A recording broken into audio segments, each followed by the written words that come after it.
Yeah, I won't be able to run with this black dad thing for very long. Oh, you shouldn't have said that because we're live now.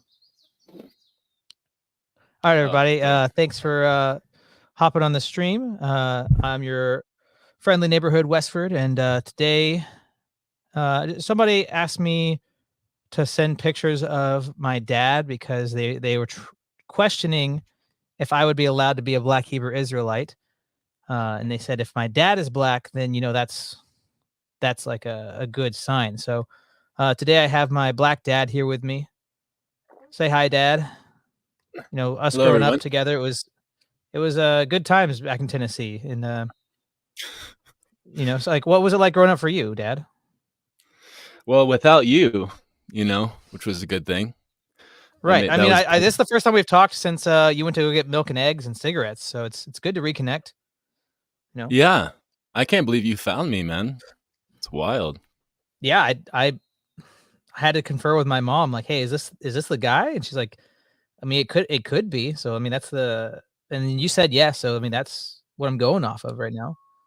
But growing Yeah, without, as soon growing, as kind I of. saw you, I knew that you were my son that I, worked hard to abandon, and now I have to, I got this burden once again.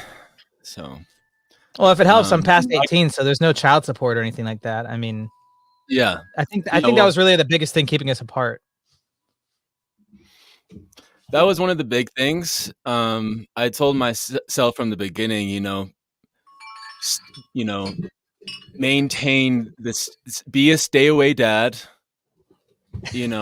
and you are the stay away black dad. And as I was telling you in our conversation, I got a whole other family to stay away from, so I don't have much Right, time, right. you know, to It's mend a to lot of your. work to stay away from two families. You got two families not to support. That's a big burden on your shoulders. Yeah, it's epic, man. It's a day to day struggle. But man, yeah, and who knows what the future holds, man. But so far I've done quite a good job until you reached out to me recently. So I'm the you first know one that's reconnected. yep, absolutely, absolutely. Yeah. Well, I mean, that's something we share, man. I mean, I assume there was at least others, especially when you told me there's other families out there. But I mean, that makes me feel good. Now, do you think the Black Hebrew Israelites will see this and finally accept me as one of their own now that they know I have a black dad? Yeah, I Do you guess think I if have a chance? you want to be part of that cult. I mean, I'd Is like that to the at least plan? try it out. Yeah, I'm trying to try it out because I mean, a lot of people my whole life have been telling me I'm not black. So I think if I can get Wait, into a they don't think you're black? right, and yeah, look, Dad, how can that even be that they think I'm not black? I mean, I thought your mom could have shown you that. I didn't think that was my job. I thought people could just, it's obvious, you know? It's self-evident, right? Yeah. Hmm. Okay, well, I mean, there's that, but like, there's just That's growing up, weird. especially when You've been dealing with oh, that. People denying your blackness. black, my blackness, yeah. So like growing up, there was always, I'd have me and my friends at school, like there'd be a couple black ones, me among them, and people would come by and say horrible racial slurs to the people standing next to me, and I'd be like, "What about me?" And they're like, "What do you mean?" I'm like, "You're not gonna, you know how that makes me feel? That I'm the only black guy not getting racially prejudiced against? I mean, that doesn't make me feel good." So, and then that even pushed me further away from all my black friends because they had this struggle of people saying horrible things to them, and I couldn't relate because it wasn't happening to me. But I felt like I had it worse than them somehow. It's a whole thing. But now that you're back, um, Yeah, and I've been identifying myself as your stay away black dad for about a week now. How long have you mhm. been how long have you been black for? I mean, I identify as being identified as black at birth. I don't know. I've never seen my birth certificate, but that's how I choose to interpret my past. Nick is saying 2 years. I mean, at least 2 years. I don't know. Okay. I feel like it's been longer than that. Well, hey, Abba, And thanks for joining me yeah, today. thanks, man. We don't have to keep going with a bit. We can, but No, I'm so bad at it, man. I'm not gonna be that's good at fun. it at all. But yeah, it was just I didn't know that you would be titling this stream "Hanging Out with My Black Dad." So it kind of put the pressure on. But I think I did a pretty Yeah, good I job. mean, yeah, I mean, you did start off with the first 2 seconds of the stream was, I don't know how long I can go with being your black dad. So I think I was like almost 5 minutes, bro. It's pretty good. yeah. So I saw you on Mano's stream, the SOS podcast. How'd you connect with Mano? He mentioned on that same stream that he'd seen a song of mine. He said, I don't know exactly from where, but from Instagram, man, from the interweb, man. He found the music. I think he's into reggae music. Maybe somehow that there was a algorithm hack thing that happened. I don't know exactly, but we quickly connected because I saw on his page that he had posted something about nihilism, and I've been singing about that lately, and yeah, man, we just quickly, back and forth. It was a quick thing, and yeah, man, that's cool. And then we connected from there. Yeah, because you were in that same stream. So Yeah, you were yeah, Mano asked watching. me. Yeah, Yeah, that's how cool. I found out about you. You were having a conversation with Mano. Have you read Nihilism by Father Seraphim Rose yet? Yeah, I can't say that I retained all of it, but yeah, Yeah, I have the book. I've read it, and I need to continue looking at it. But definitely resonated true for sure, and it's relative. To these times, it's happening now. So yes, it is. so yeah, man, yeah, I saw that. I was like, wow, he has a podcast, and yeah, we connected from there, and he has an appreciation for reggae music as well. So Yeah, it is. that was one of the main reasons we got to connect.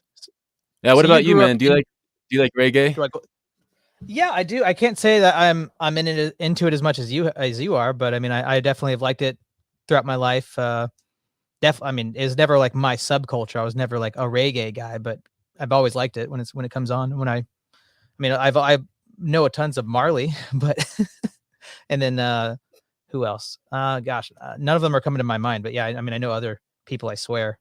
Um, tons of my friends listen to Revolution. I don't know how you feel about that.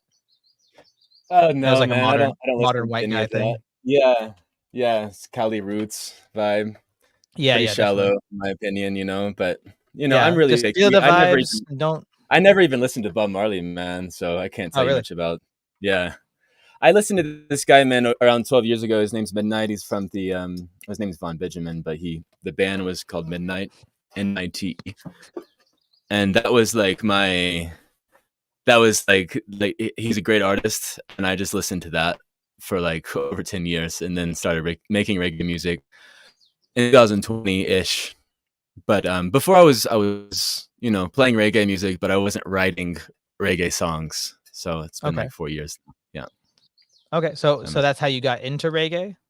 Was listening to, who was it? yeah, exactly. That's how I got into reggae. Of course, I had heard about Bob Marley and Peter Tosh and things, but I never listened to that. I was listening to jazz before. I was listening to a lot of Indian classical music. I have a little background there. And before that, man, like high school was just like the Grateful Dead, Fish, Humphreys McGee, these jam bands. That was my vibe. Okay. And then around 10 years ago, yeah, I heard the Midnight, and I didn't stop listening. I was just listening to. He's got like over 70 albums. He's got a Wow. lot of work, All and I self-published? didn't know who. Well, he's worked with different producers. Yeah, there's a lot of different producers there, but yeah, he's got a lot of information, man, in his lyrics and things. And from him, I learned about Haile Selassie and Orthodox Christianity. I got it from reggae. That's And awesome. yeah, I was hearing that a lot in his lyrics. Haile Selassie, Haile Selassie, Haile Selassie. I was like, I don't know who that is, but this sounds good. That was basically it. But yeah, man, I listened to a lot of his works, and he's an amazing artist. And he died at the end of 2019. And in my opinion, man, there's not really any other good roots music out there besides his music. I don't I don't listen That's to any of happening it. now, or just in Oh, general? way worse now. But yeah, yeah. After he died, yeah, the people that he was affiliated with showed their true colors. Just Babylon, you know, probably holding up a pride flag and the I rest, you see. know, and yeah, So yeah, how'd you get man. to Mexico? I know you grew up in Tennessee. Yeah, well, I grew up until I was like 16, 17, and then I officially left the United States at 18 years old, and I'm 30. Oh, I'm 31 now. I just turned 31. So almost half of my life I've been outside of the States, man. I've gone back a couple times, but for just a short period of time, a couple months. But got to Mexico around 6 years ago. Man, all my friends like they're gonna eject us, and like we were kind of waiting for something to happen. And so I guess early 2019 or the end of 2018. I'm kind of drawing a blank exactly when it was, but around that time, before 2020, you know, and I was basically running away from the United States, man. You know, I didn't know what was going to happen. I didn't know because Well, yeah, yeah. I had just gotten back. I was there for a couple months before I came to Mexico. I was in Colorado visiting my brother, and then I went down to Joshua Tree, and I was kind of bunkered out for about a month until I sold everything and officially moved to Mexico. But the plan was basically don't be in the United States, and yeah, freedom. That was my thing. And I guess all of my friends, we just were expecting them to want to inject us with something. And I just felt that in the United States, they would just push that a lot harder than in Mexico. And this was like So around yeah, the March of 2020, kind of like that, or was this? You said it was 2018, 2019. So was it pre all of before, the yeah, mandate we stuff? thought so. Like, I think it was December 2019. There was like there's some astrological like thing that was going to happen, and then maybe then they're going to, because I was a bit more new age before, so I was like, maybe then they're going to inject us with everything, or I don't know. I know what they're going to do, inject microchips or something. Yeah, yeah. I was like, I got to get out of the States as soon as possible. Basically, that was Okay. my vibe. And I had already lived years in South America, so I had already spoken Spanish. It's easy for me to navigate in Latin countries. So I could come here with confidence and to be able to speak the language and things. And yeah, man, now I'm married to my Mexican wife. We have a baby, and now we're trying to get back to the United States. Glory you to God, know, man. What was it like in Mexico during the whole upheaval of the plan that happened on 2020? Yeah, good question. I was living in an area, it's called Puebla, and a lot of they're called chilangos, is people from the center of the country, and they're pretty progressive in general, and their governments are as well. So a lot of people, man, were wearing masks and touching my elbow and stuff, Yeah, yeah, I remember that. um, and so I ended up moving down to Chiapas, which is the state where I'm in now, where I met my wife. And here, I ended up meeting a family of Messianics families, really, but mainly one family who owned the property there. And there's various families that live there, and they would practice feast days. And I was already, in 2020 when I started reading the Bible, and I just basically saw how satanic the world was, and I was like, this is more than just like corrupt politicians, there's Right. something deeper here happening. And started looking into satanic rituals and things, and saying, wow, they cover their faces, they practice social distance, they hide from the sun, like stay at home. And it's like, this is Yeah. all super satanic, man. Like, what book speaks about Satan? And then so the Bible. And so I was already on the hunt for Christians, I want to say. And I met this family, and they're awesome, man. They're amazing people. We're still close to them. They live pretty close to us still. Ended up living with them, and then my wife ended up moving in with them, and then I was separate at that point. And then sorry, before we got married. And yeah, man, practicing the feasts. And then I started delving more into Orthodoxy, and it's been like 5, 6 months now of just like listening Okay. to Orthodox teachers. And yeah, we're not catechumens or anything, but that's definitely like when we have a free time to learn, about spiritual things, we listen to Orthodox teachers. So yeah, man, we're finding a lot of truth in that. And it's just wild how I connected with you and then connected with Mana. Just happened that way, man. Right. You Yeah. just start meeting people. Sounds new agey, but it's like, we just find each other, you know? Yeah, I mean, Um, like-minded people are just gonna end up around each other, and then, like, you meet one person, and then you get to meet the other people. I mean, that's Mando is connecting a lot of people together, definitely. that's cool. Yeah, I really appreciate what he's doing, man. It's a mission, and it's, for sure, man. That's how we're connected here. So yeah, So man, what that's the story how I got to Mexico. Let me turn this light on. what what is, the thing that's drawn you to Orthodoxy the most, or the thing that's transformed your thinking learning about Orthodoxy? Um, well, just like mainly the history, just learning. We started reading the lives of the saints and just like really edified by that and convicted in a way, but also intellectually convicted, just convinced more so, like the history. Also, I was, reading Haile Selassie, like his and his autobiography, and I, have a really strong love and appreciation for Haile Selassie, and his faith was, Orthodox faith, and he how he spoke about Christ, and it's just, seeing the fruits of his works as well, and so that was a big driving force towards Orthodoxy as well.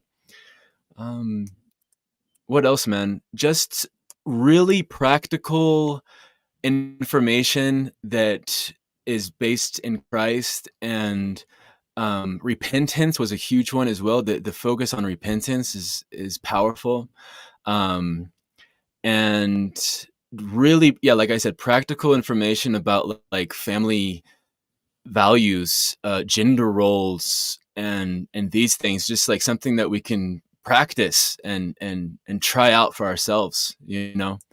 So that was something that was really calling to me. Tradition, structure, because where we were living, man, the women started taking over. Basically, they started, Really? yeah, basically. And I wasn't in a position where I'm ready to put on the pen and start leading this group of messianics. And so yeah, a couple of the women there were taking over. And when I started talking more about, I mean, I say this, even though I love them, they're awesome people. They translate the Bible into indigenous language. They're on a mission, and they're doing works. They're meeting people. They're a huge part of our testimony. Right. But yeah, man, when I started speak openly about Orthodoxy to them, it was just immediately, like pushed down, Did basically. they have any, like, conception of it, or are they just like, that's, man-made tradition, that's works of men, like, Oh was it yeah, something like that, or idol worship, Yeah. all of it. You heard it. So yeah, that actually makes me want when they're censoring me in that way, it makes me want to delve into it even more, and yeah. So man, I'm a super newbie. I don't know much, honestly. I really don't know much about Orthodoxy, but I do know that when we have our free time, we listen to Orthodox teachers, and that's where we're at right now. There's no Orthodox church where we are. There is where we want to go in Chattanooga, Tennessee. We want to move there by the end of the year, and we'll definitely go to a liturgy and get to know it, man. Yeah, let's keep Uh, keep seeking after it. It's really cool. It's a little sad that when you can't bring people along, like all those people that you've met that helped you along in your path. And like they're good people, they're doing good work, but it's always strange when, like, because I mean I grew up Protestant, and tons of my friends now know that I'm Orthodox. They know a lot of them don't really know what that is or what that really means, but um, just how different and juxtaposed our thinking is. Like, I'll say something that mm, my friend will be like, "That doesn't sound right to me," or my friend will be like, "This thing is godly," and I'm like, "That to me that sounds satanic." And it's just how can we both be trying to look at, like, to be pointing towards Christ and be totally facing the opposite ends of each other? yeah. It's strange. Wow. Yeah, and I don't. Yeah, and men, like, I say that they're not like, that they're really. I actually really appreciate that they want to kind of like, push back on something new. They question things, Right. and Well, which that which actually is might be cool. better than being like lukewarm and like, yeah, whatever. It's just another form of a tradition or whatever. Like there's I know a lot of people like that. Like, oh, that's a good flavor of Christianity. That's like that's your mint chocolate chip. But I like vanilla swirl, whatever it is. It's like people that don't take the claims of Orthodoxy seriously, the historicity of it, the continuity, the claim that we are the one true church. Like, when you don't take that seriously, just like, oh, it's just another tradition. Maybe I'll keep some of the icons, and maybe I'll think about the essence energy, the 16. That's fun to think about, but it's not taking it serious, which I think it might be more dangerous Yeah. than pushing back. At least if you're pushing back, you're engaging. You're engaging. Yeah, man. And I was actually very surprised at how little they knew about it. How little I knew about it, talking about it, seeing how less they knew about it than I knew about it, and it's like, I know nothing about this, but at least I know that, whatever that we were talking about at that time. But yeah, in general, maybe it's because of, I'm in Mexico, um, but hardly anybody knows anything at all about Eastern Orthodoxy, like, at all, you know. Right. I've actually even heard like Presbyterians here that say, "Oh, our church is Orthodox," you know. So like They're probably meaning like they little o, like orthodox, and like we believe original everything we believe we teaching, say is correct. That kind of thing. Like, right? Yeah, yeah, yeah, yeah. We have the true teaching and things, right. But they basically. couldn't say that we are the church that Christ established. They'd be like, well, ours goes back to the Reformation at best, 1500s. Yeah, and my like knowledge is very limited on this topic. All I know is that the teachers that we have been listening to and the saints that we have read have really edified us. And my mission is with the music as well as like truth. Just like what's true. And even though I'm like super ignorant about a lot of things, I just like, okay, this resonates true. So everything else, like, I'm just gonna go up to this Right. thing. Right. So that's where I'm at, man. Honestly, I don't know much of the history of the Orthodox Church. I read this book recently, Religion of the Apostles, Oh and yeah. I can't even Father remember. Stephen Yeah. Dion. Yep. Yep. And that resonated with me a lot because we have a little bit of a messianic background. So he was like really showing how this was, um, I always really appreciated the Orthodox, how they recognize the feasts of like the Right. feasts. At least they like recognize it, and the Lord's Day and Sabbath. Like Protestants are just like, all of that's, it's gone. But the Orthodox Church Yeah. Yeah. just seems more honest. Seems more honest Well, about it's that. So strange when like um, a Protestant will go like reading the Old Testament, see how liturgical and how orderly, um, and how specific all of the worship is. Like it has to be in this way at this time, and this is how the feast is, and this is how the tabernacle set up. And then Christ comes, and he's like, now it's just like whatever you want, have yeah, fun. yeah, yeah. No, that's yeah. And we can see the fruits of that, of what's Right. happening now in a lot of these churches. So Well, that's yeah, you've and I been was fighting back yeah. with your music against what would you say is like kind of your operating mode of thinking when you're writing the music you've been putting out lately? Mm. What Well, is it you're since the trying to beginning, accomplish?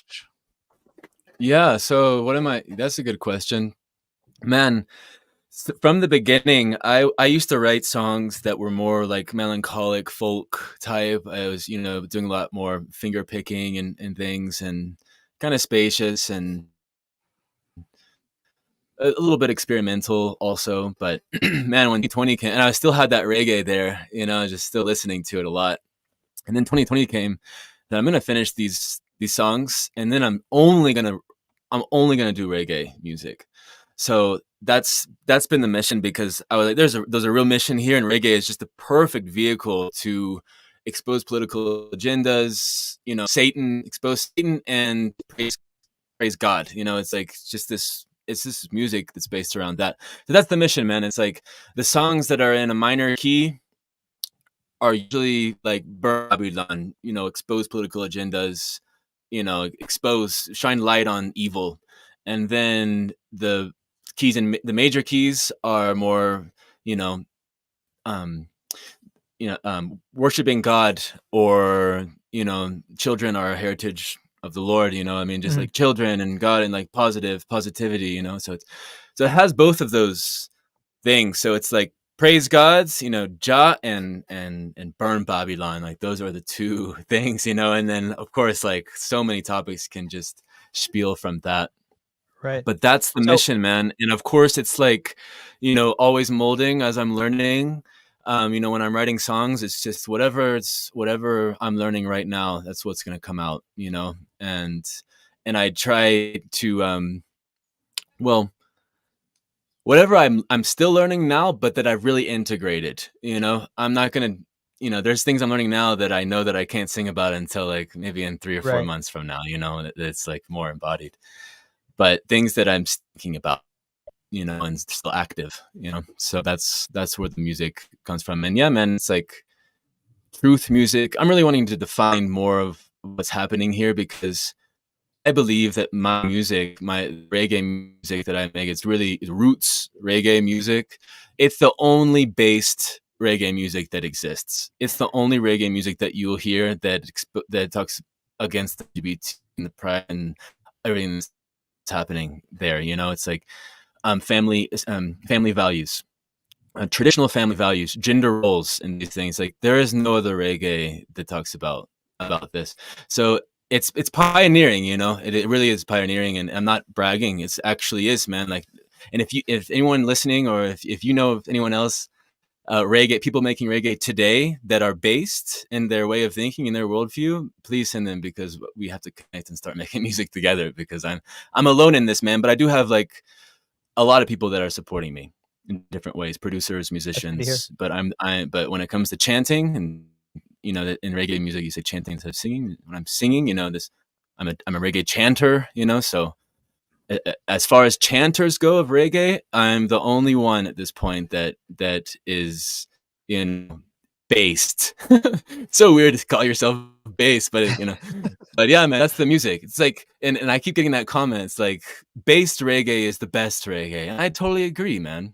I totally agree. And at this point, I'm only listening to my music, because there's no one else making reggae music that is relevant, man, to these times. Mm, There's still, like, let's cattle the blacks and put them in a place in Africa, and like, black really? nationalist stuff. Yeah, man. Is It's it a, is this like I'm black calling it people Marcus singing Garvey. about No, that? but no, no, most of them are wiggers, man, white people singing about that. But like, I call it Marcus Garvey syndrome. It's like basically a black nationalist movement, the Rastafari thing, and it's really outdated, and a lot of bitterness, a lot of evil, man, in the scene for sure. So yeah, man, I'm basically like, this is like, I'm not gonna be a part of any of that. I'm just gonna, no one Mhm. else is doing it. A lot of hip hop artists are doing this. Talking about gender roles and Christian values and things. But when it comes to reggae music, you're not gonna find you're not gonna find it, man. And if you do, please send it to me because That sounds I'm so on the lookout, man. contrary to what I would think of, because not that I'm pretty ignorant about like new reggae. The stuff I listen to is several decades old. But I have friends who were potheads and then got dreads, and then they'd always wear the giant colorful beanies, and um they seemed all listening to stuff that was all about the vibe. Don't kill the vibe. We're here, and we're here to have a good time, and it's kind of like maybe hedonistic, but it wasn't degenerate, at least from the outside in. So you're saying a lot of like reggae roots music is degen in today, No, or not is it just kind of necessarily. lukewarm, But not for necessarily example, pointing like towards? today I was called a misogynist more than 4 times. For a song that feminism is a problem. Like a lot of people in the reggae scene are using all those words: transphobe, homophobe, misogynist, you've heard, white supremacist, all these things. Yeah. Actually, today someone told me that white people are products of sodomites. And Oh, he's like a big wow. guy. He's a big guy in the Rastafari reggae scene. There's a guy named Jesse Royal. He's one of the most popular reggae artists. He told me that white people are rapers and looters. Like that's what a lot of these Rastafari people actually think about white people. But the thing is, like like the majority of his fans are whites. Are So they I don't like know white how guilt? Like far. you're so right. Oh my. Exactly. There's so much white guilt happening in the scene, man, and it's an outdated black nationalist movement. And it's not based in Haile Selassie's teachings at all. If you read Haile Selassie's teachings, his entire mission was, let's modernize Ethiopia, according to Western values. So he traveled around. He went to England. He went to the United States. He studied the Constitution there. I mean, he's like, how can I basically copy what the white people did and put it into Ethiopia? Like that was his entire mission. And the Rastafari thing, because Haile Selassie, his name, his main is Rastafari. That's where Rastafari comes from, is Haile Selassie. So yeah, the Marcus Garvey came along, this black nationalist, and they started basically making a religion out of, um, basically a lot of them think that Haile Selassie is they have like this weird Protestant thing. I don't know, man. It's like he is God, it's saying that Haile Selassie is God, and at the same time they have these really outdated black nationalism ideologies, and it's not going anywhere. So hedonistic songs in reggae, like straight up, like side vibes, no. But very new age. It's okay. It's either very new age or just very outdated, man. Just really like, it's like Black History Month vibes, like I don't know. There's something there that's just like, where this movement's not going anywhere. It's staying way back. It's not moving anywhere. So yeah, I have this, because the Lion of Judah, for me it represents Christ. You know, I have these colors here, Ethiopia. It's roots music, what I do, so people can relate it to the roots music, reggae music. I like the aesthetic. I like these colors. I think it's more aesthetically pleasing than red, white, and blue. Cover the Yeah, yeah. room with red, white, and blue. But man, I do not identify as a Rastafari. I never have. I don't, promote smoking ganja. I'm not. I'm not going to go with this movement at all, man, because I think it's evil. You know. So, but what's great about it is Haile Selassie. A lot of people don't know who Haile Selassie is, and I give thanks to Rastafari movement showing me, who Haile Selassie is. But then you read Haile Selassie and his words and his autobiography and his speeches and things, and you realize this movement, worshiping him as God, has nothing to do with the values that Haile That he was Selassie promoting. had. Yeah, he had a confessor. Like, what if he's God? Why does he have a confessor? You know, Right. um, yeah, it's like far off, man. Far off from reality and truth. So, like I said, the music and the mission is about truth. So I'm not going to be going in there. But there's a lot of cool people in that you meet. It's a weird bunch of weirdos, man. Some of them are cool. They just, I guess, haven't read the words of who they worship. So Is there a um big reggae scene in Mexico? yeah, I have a 5-piece band. It's kind of broken right now. But there's a lot of music venues where I live, and places to play reggae and dub and things like this.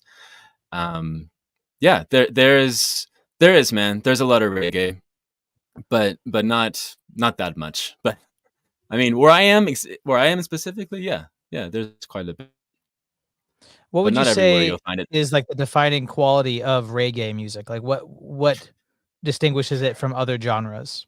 Oh, it's the counter time. It's the counter time. So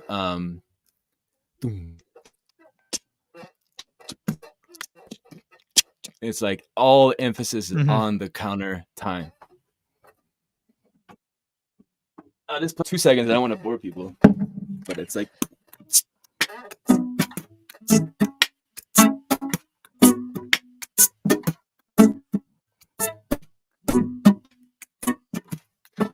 all of the feeling is on the offbeat, and that's Mm. what defines the genre 1000%. Okay. So anybody who wants to learn reggae music, you have to just put so much of your attention to that offbeat, because man, I play with a lot of musicians, and they're amazing jazz drummers. For example, they can play everything, and they're like, yeah, reggae it sounds easy, it's simple, and they Slower. ju- well, they go for it, and they don't have that offbeat in their system, and they don't have it. Even though they're It's not in their amazing musicians, vocabulary. yeah, it's having so much, and it's simple, but you go into it, and it's actually really subtle and complex. That offbeat is not something that you put so much emphasis on any other genre. So that's where the emphasis is, and for the drummers, they don't know how to put the hat on that offbeat. They don't know how to create that groove. It sounds like a rock beat. They don't know how to. Okay. It doesn't the vibe. Yeah, it's hard to explain, man. It's really about feeling. There's a lot of feeling in the reggae music, and you How have. far away can It's you so get obvious. from that and still be reggae? Can you have other influences, or will it be like, oh, this is like a fusion thing? This isn't the same vibe. Like, where are the would the where would the line blur or cross the line out of reggae? So I think that jazz can morph basically into anything, you know. But it takes away a little bit from the reggae, I would say. I think it's better to just stay simple and powerful, you know. So for like some solo or something, maybe you could throw in, some chromatic, you know, notes or something, but it doesn't really vibe. It's more about like feeling and simplicity. And there's this thing called the one drop, and it's a style of drum that's very common in reggae, and you can't really steer clear from it. You have to kind of be steady there. And when it comes to, man, the other styles, like there's steppers, which I'm not really into. I'm more into roots music. The steppers is just a steady kick. It's like, just like constant. So from Okay. there, you can mix into dub. You can go electronic with the reggae. It turns into dub music and steppers and these vibes. Is more in the electronic scene. And maybe you've heard of sound system. These, the towers of speakers. Yeah, yeah. That's more for that scene. And I'm not into it, man. I'm not into any of that. I just, yeah, man. For like I hardly even play instruments anymore. I used to play more the guitar and bass and the piano, and now I'm just like only singing, like only vocals for like years. I mean, since 2020, basically. And yeah, man, I've somehow connect online, and I'm now connected with the top producers in the reggae world, and I'm super blessed for that. And one of them at least is still producing some of my things, but I need to move out as much as possible because I'm going more and more based, more and Right. more Yeah. direct. Don't let up. I used to make, yeah, I used to make videos, like just speaking to the camera years ago. And I want to say I never got that good at it, but it's something I wanted to do, and it's still something I aspire to do. But when the Blaze Matter stuff started happening, I was talking out against it, and I started receiving death threats. So I kind of just, it was pretty hard for me actually. Like I was like, oh, kind of, it's like scary, Yeah. freaky. Like, what am I even messing with right now? And so I actually just like, maybe I should just do music. And so when I started the roots music, I'm like, I'm going to be singing about a lot of this stuff, but I'm going to be really abstract about the way I sing about it. And now it's like, man, something happened. I'm just like, okay, I like the abstractness because of the artistry in that. But Right. like for the choruses, for example, I'm just going to try and be as blunt as possible. And as a result of that, I've lost a lot of these connections I've had built inside of reggae Rastafari movement. But more than ever, I'm ready to branch out of this small niche. It's small anyways. It's a small niche and reach a larger audience. So that's what I'm working on right now. So you've mentioned there a little bit about like being explicit or implicit, kind of specific or general in lyric writing. Mm.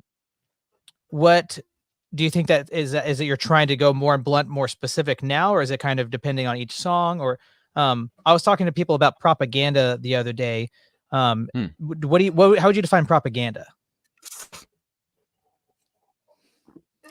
I have this book that I haven't read yet. It's on the bookshelf. It's called Propaganda. I should have By read it Edward, before this Edward interview. Bernays.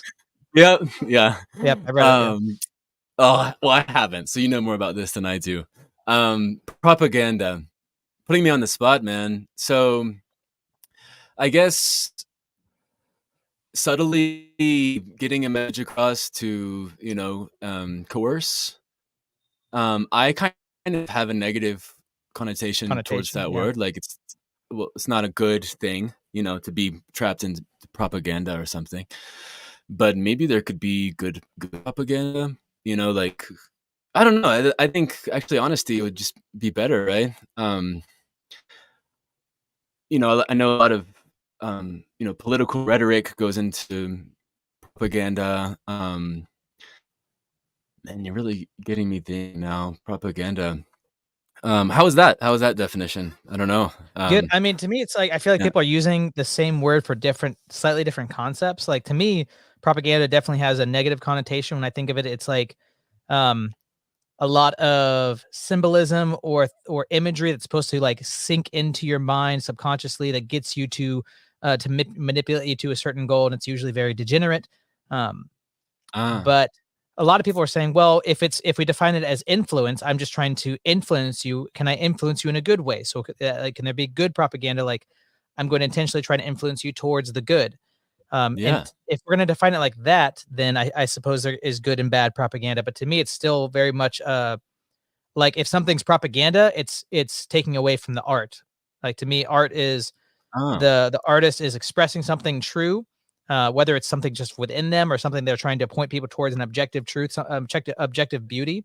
And if it's propaganda, then it's like instead of me trying to create something because it's true and it's beautiful, it is me crafting something that is not that. If that makes it's even hard to put into words, but um, That's interesting. it's like you're not actually engaging in the art. Like if you were an Orthodox iconographer and you were doing it with like that negative connotation of propaganda, I feel like you'd be able to see the lack, even maybe lack of skill, but not necessarily lack of craftiness, craftful skill.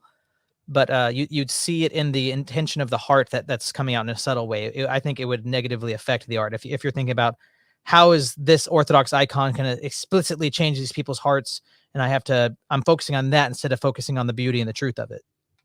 Mm. Yeah, I as well, man. I have a negative connotation towards it. I don't.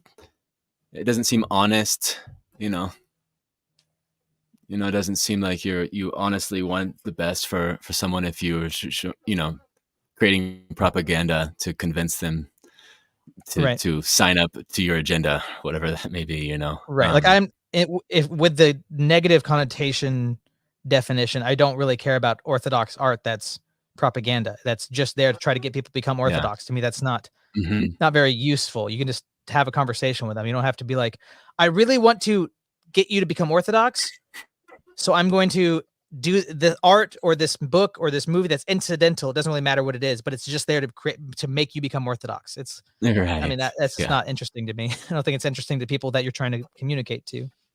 Yeah. Well, it would be taking away from the deceptive nature of what I think propaganda is. Well, Um, yeah, but in a good thing, like showing my wife, certain propagandas to I don't know, man. I wouldn't use that word, but definitely wanting to influence in positive ways, Right. showing her some orthodox teaching or whatever that may be, but um yeah, It's like having an yeah. impact. I don't know. Prop- Like it's like you have a hope that you're creating ripples that will help people in some way in their struggles in their life, but it's not in a manipulative way. I mean, if you're just uh-huh. being like, look, there's truth, there's beauty.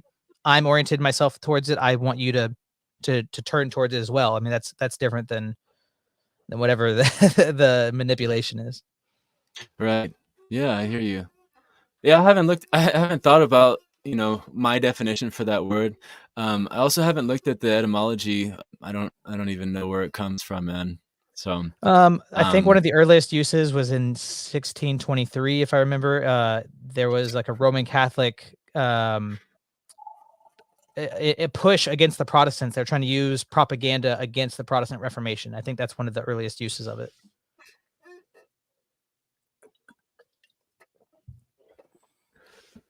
okay.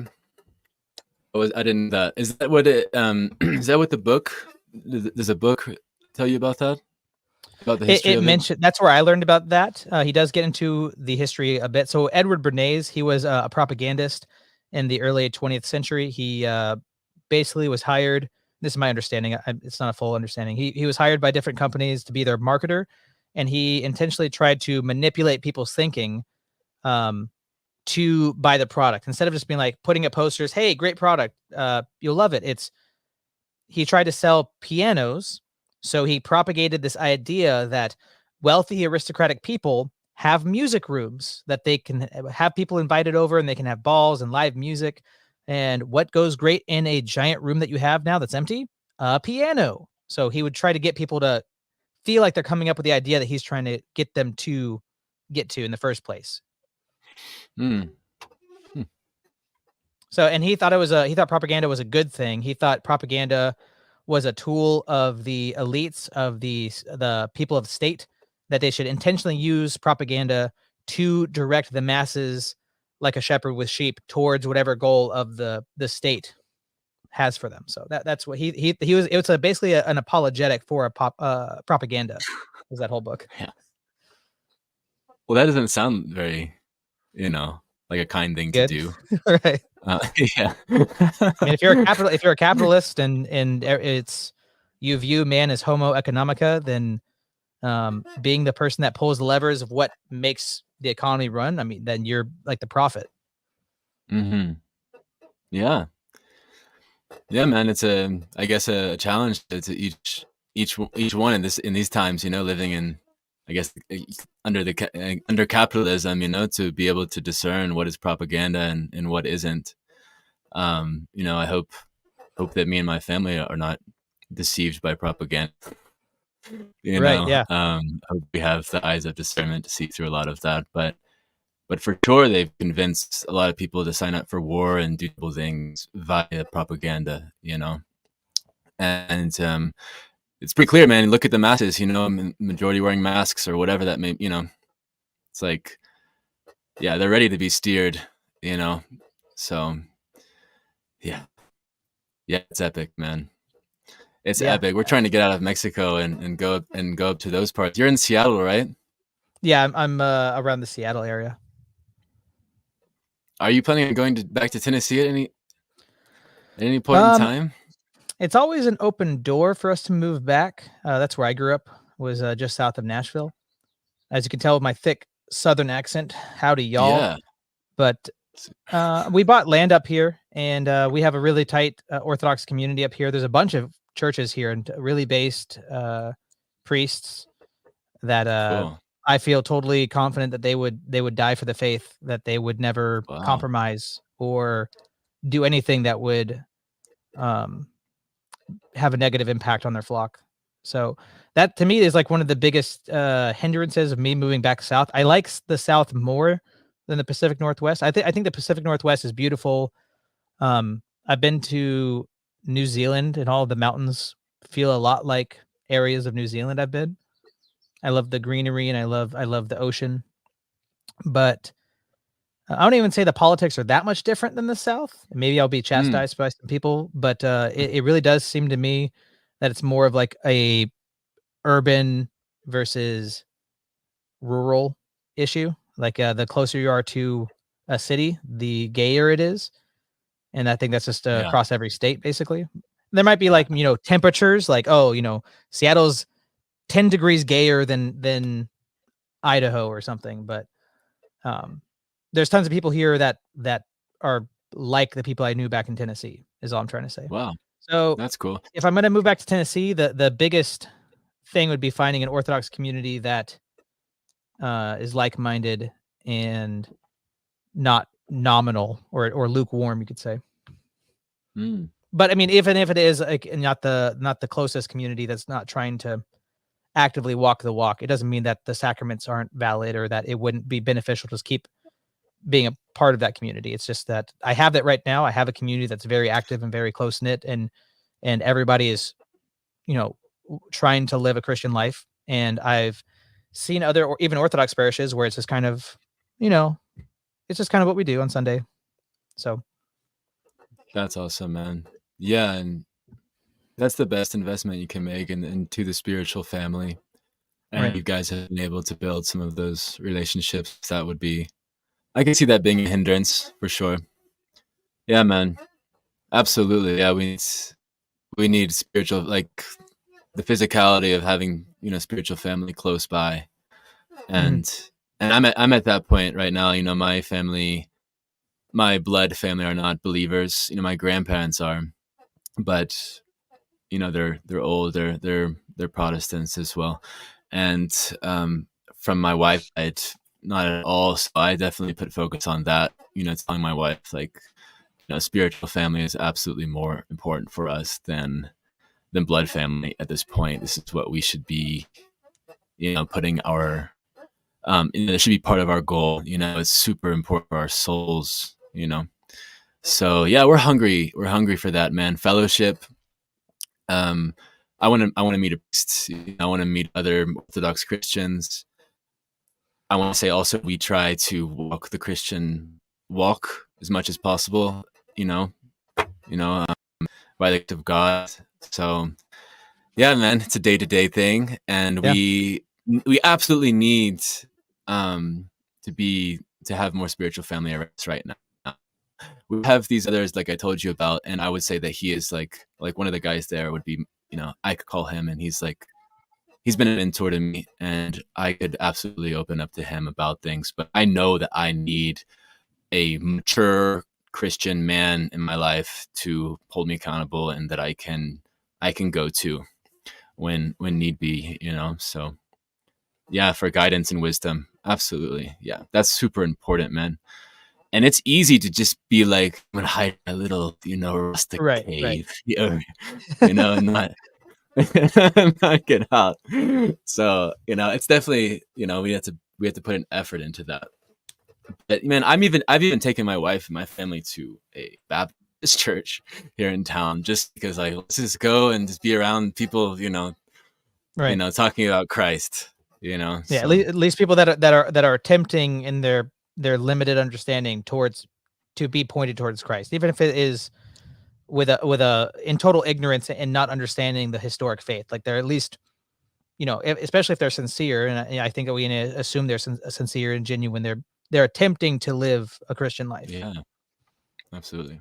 People our age, kids, that's what we want to be around that. People our age that are, seeking the truth and wanting to follow Christ to the best of their ability. That's who we want to be. So maybe we'll be hopping up there, man, Seattle, and meeting Yeah, you guys and yeah, you're start always a welcome here. We homestead. got yeah, we got 3 acres. You'll feel free to come stretch your legs.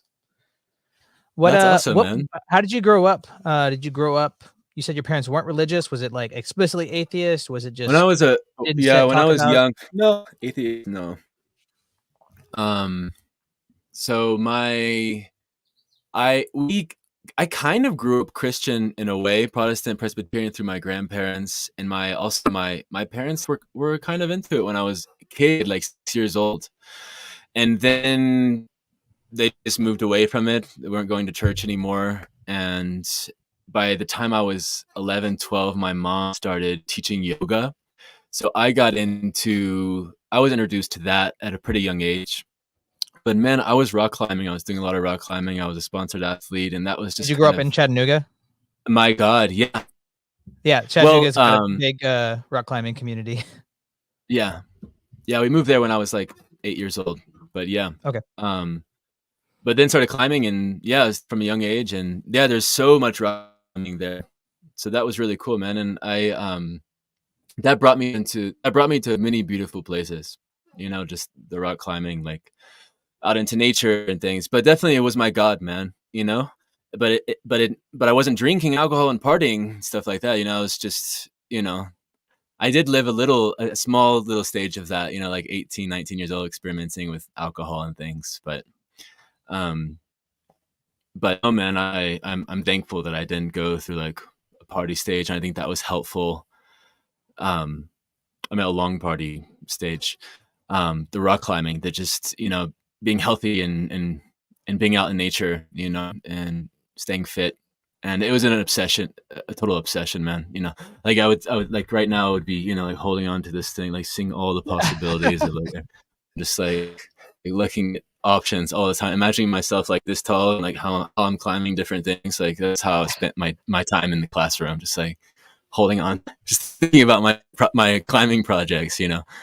But yeah, I'm a pretty extreme guy, man. I go full power. You know, I told you 2020. I'm like, I'm only gonna listen to reggae music and only gonna write reggae songs. You know, and that's been the case. And I would say I've gotten pretty good at it. There's another album that's coming out in a couple weeks. I'm working on another album right now, so there's about 5 albums in total, and then a lot of singles that I've released, EPs and things. But yeah, man, just writing, and a lot of the lyrics that are coming out lately, it definitely are in alignment with Orthodox teachings because it's a lot of what we learn now, you know. But Is it cool if I play one of your songs for the audience? yeah, which one? What song would you recommend? I mean, feminism is a problem you mentioned earlier. Sure, you can play that one because that's the single of this new album that's coming out. Hey man, Okay. are you seeing comments and things? Because I am, I'm yeah. just seeing your You're not seeing face. Okay, cool. Yeah, I Yeah, guess I could okay, yeah. come. How would I do that? Go to YouTube. You And could do it on YouTube. You should see it from you're on desktop, I imagine. You should see it on the right side. Somebody asked if you're named after Dancing Queen. He's making an ABBA. Dancing ABBA. Queen. I don't know what Yeah, that have you heard of the is. band? Have you heard of the band ABBA from Eurovision No, in like the 80s or something? The nope, I haven't. Dancing Queen. No. No, the name is Abba. Da-da-da-da-da. Man, I How do can't you talk pronounce about it? movies. I can't talk about. There's so much I have I know nothing about. You know, the name. ABBA I got the Alabanza? name. Yeah, Abba Alabanza. Alabanza. So, Alabanza. yeah, it's Spanish. The Abba I got from the Hebrew, the Father, Heavenly Father. You know, that's what I'm speaking about there. And Alabanza means praise in Spanish. So praise Okay. Father, put them together, and So it is became kind this of a tongue twister. would you consider like a stage name, or is it like what you go by? No, it's artist name. My name's Jacob. Okay. Well, ABBA, we are gonna play your song "Feminism is a Problem."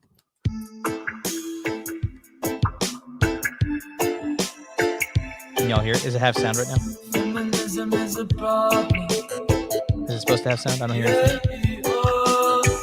Feminism You hear is a anything? Anybody hear anything? problem. The holy patriarchy I can hear it. design of job. Feminism is a problem. We're gonna make the home and raise the children grow. Feminism is a problem. The holy patriarchy design of job. Feminism is a problem. You're gonna make the home and raise the children grown. A false utopia they fighting for. A false utopia they swallowed whole. A man and woman are not equal. Sure and value but with different roles. Don't make distinctions for a reason. The men must lead and protect the whole. The men as women are competing. A battle against the very nature of them. Feminism is a problem. The holy patriarchy design of God. Feminism is a problem. You're gonna make the home and raise the children grown. Feminism is a problem. The holy patriarchy design of God. Feminism is a problem. You're gonna make the home and raise the children grown. Emotional intelligence doesn't come easy for the female feminist evil ideology destroy the family. Self-centered approach to misrepair why you can't egotistical wedge. Femininity becoming rare, at least amongst the women of this day and age. Masculinity is under attack, perhaps there will be a backlash to that. Feminism is a problem with the holy patriarchy design of job. Feminism is a problem. Who gonna make the home and raise the children grow? Feminism is a problem with the holy patriarchy design of job. Feminism is a problem. Who gonna make the home and raise the children grow? Feminist equivalent to so-called toxic masculinity they live, sexualizing their minds, disempowering themselves by the men. Where's the shade? A culture filled with women carrying anti-family thoughts in their brain. Where's the shade? Wholesomeness in the backseat while Satan take the main. Feminism is a problem. If the holy patriarchy design a job. Feminism is a problem. Who's gonna make the home and raise the children grow? Feminism is a problem. If the holy patriarchy design a job. Feminism is a problem. Who gonna make the home and raise the children grow? Who gonna nurture and rear the young?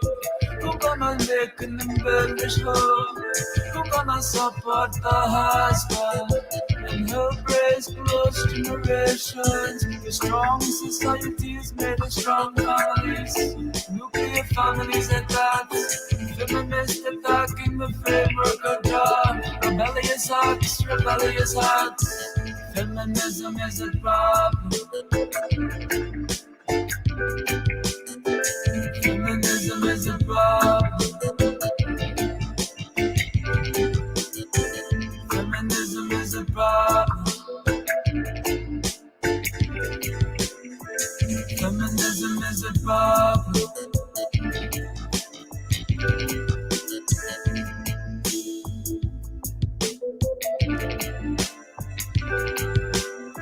So I think you're trying to say that feminism is a problem. Yeah. I'm not. I mean, maybe it's You got like it. maybe being you're not being sarcastic. That's you're being very literal there in your. Yeah, massive problem. Absolutely. Yeah. Basically tried to, yeah, I don't know, man.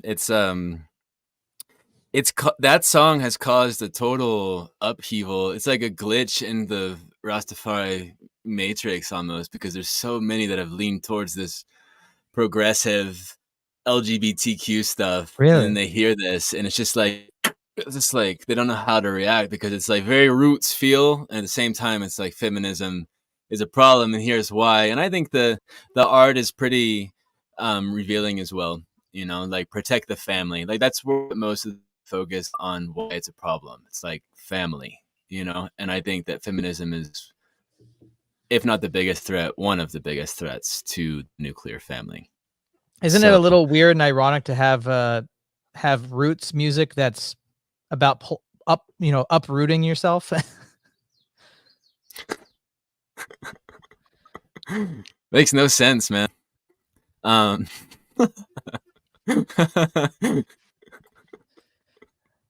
So where were you ever on board with feminism, or was it ever something that like you just thought was, maybe like a neutral, Was I or maybe it was ever on board with what? Were you ever was there ever a time where you were like on board with any of the feminist prescriptions, or was it ever like, did you not see it as big of a problem as you do now, or was there like, did you believe Definitely don't women see it should as vote? big. No, I don't think women should be voting. Maybe if they're married and they just vote what their man votes, but absolutely not. Did you always think that, or was that something that's changed? No, I never had any strong feelings about that, man. I didn't finish kind of my story. You asked where I grew up, and then like under what tradition. I told you that my mom was a yoga teacher, so I went full new age after the rock climbing. For years, like a lot of even Buddhist practices. I was practicing Vipassana, which are like 10 days meditations in silence, and a lot of cool things as well, that I learned from New Age, like fasting and just, practicing certain things. Mindfulness and, observe thoughts and stuff. There's some cool stuff in the New Age, but for the most part, it's like a big deception, I believe. And I see it super clearly now. I never had, first of all, I've never impregnated a woman, so never had to confront the abortion thing. I was never pro-choice. I never identified as pro-choice. But I was also not like pro-life. Now that I have a baby boy, it's just more obvious than ever, but even before then, I've always kind of like seen something off there, man, with the blue-haired lesbians. I've always felt like there's something wrong here. And also with masculine women, talk really loud, and like I've always kind of like not been attracted nor wanted to be around that. So I've never like vibed with feminists, you know? But as far as like me being a feminist and things, definitely was not outspoken about it as I am now. But it's like more of a people pleaser, man. Like, whatever, you guys do your thing, I'm just like not into it, don't really care to talk about it. But man, yeah, like I told you, 2020 was like just a big like, whoa, the world's satanic and who, Christ. Let's go, like, who's Christ? Let's go to Christ. So from there, it's been like, yeah, I feel like I'm standing on some more solid ground for sure. And actually, there's a lot of principles in reggae that are cool, man. Like good over evil. That's like a big principle in reggae. Strong foundation. That's a big one. International morality, which is like absolute truth. That's another thing that's said often in reggae. And even though these are like principles in the reggae world, the modern reggae music is not even doesn't imbibe close. that. It's about relative truth. It's very new agey, or yeah, man, just not That's like about when I the think of truth. like Revolution, all the stuff I heard from that was just like, don't fight with me or my friends and do whatever you want, basically. Yeah. I don't even count like Revolution or Slightly Stupid or Stick Figure. I don't even count them in this. That's a separate thing. It's like kind of child play in a way, in my opinion. So Do you think but there's some like good sounds. grifters like trying to Sorry, I Do you just think want to there's say that there's a really good production value in some of those Yeah, artists and what they do and stuff. So I don't want to only bash them, but I gotcha. go on. Sorry, man. No, it's okay. So you went from Oh, pre 2020 thinking that you do you, feminism is just kind of a thing out there you don't think too much about, to now you see it as a problem that's affecting you, your family, society at large. absolutely. Yeah, I absolutely want to protect my wife from any feminist ideologies. They are dangerous. They destroy the family. I am absolutely going to protect my family from feminists and their ideologies. 100%. Yeah, man, 100%. Would you I say think that it's a Mexico terrible, has terrible thing. any does Mexico, is it affected by feminism at all, or do you think it's still pretty Absolutely, traditional? absolutely, bro. But only the city people, like you said, the city people are totally brainwashed, into this in general. Not all, but most. Absolutely brainwashed. You'll see a lot of this. There's also a lot of anti-white propaganda, here in Mexico happening, and yeah, man, it's getting there's like this. It's growing, man. This like resentment and bitterness in the collective, and I definitely think it's safer for us to just go back to the United States as soon as we get our bureaucratic things in order, and then we go back there and yeah, man, like be there. That's where we want to be right now. But yeah, feminism is a massive problem, and I see it more than ever now. I think I always kind of saw it. I was always a bit repelled by feminism. I don't know, whatever that looked like to me in those times. Like kind of the masculine, female, or victimhood mentality and stuff. I was always kind of like, I always kind of knew there was something off there, man. But I was in space world, man. I was, a lot of time without any technology. I was meditating and, trying to enlighten myself through fasting and whatever, raise my consciousness. It was, Mhm. that was the mission at the time, you know. And this was for years, man. Like from 21 years old to like just 2020, whatever that was, until 20, yeah, So like 5 6 years. 27. Yeah, 5 6 years of that, man. So 30 minutes. Well, my wife often talks. My wife's pretty traditional and has never been into the feminism stuff like ever. In high school, she was very against it, but she wonders how it's affected her subconsciously, like through propaganda. Like, are there any things that she has like a gut reaction to because she grew up in a feminist culture, or she's been around so many women that have been affected by that, or she's always questioning, um, you know, how is this affecting me in ways I don't even know? Do you think that subconscious level, the propaganda level of it, where it's not like I'm people that aren't even saying I'm a feminist, do you think they've been put, pushed towards it with like the Overton window, like how people talk, what they talk about? Do you think that's been affecting people? For sure, man. Yeah, it's been a long time.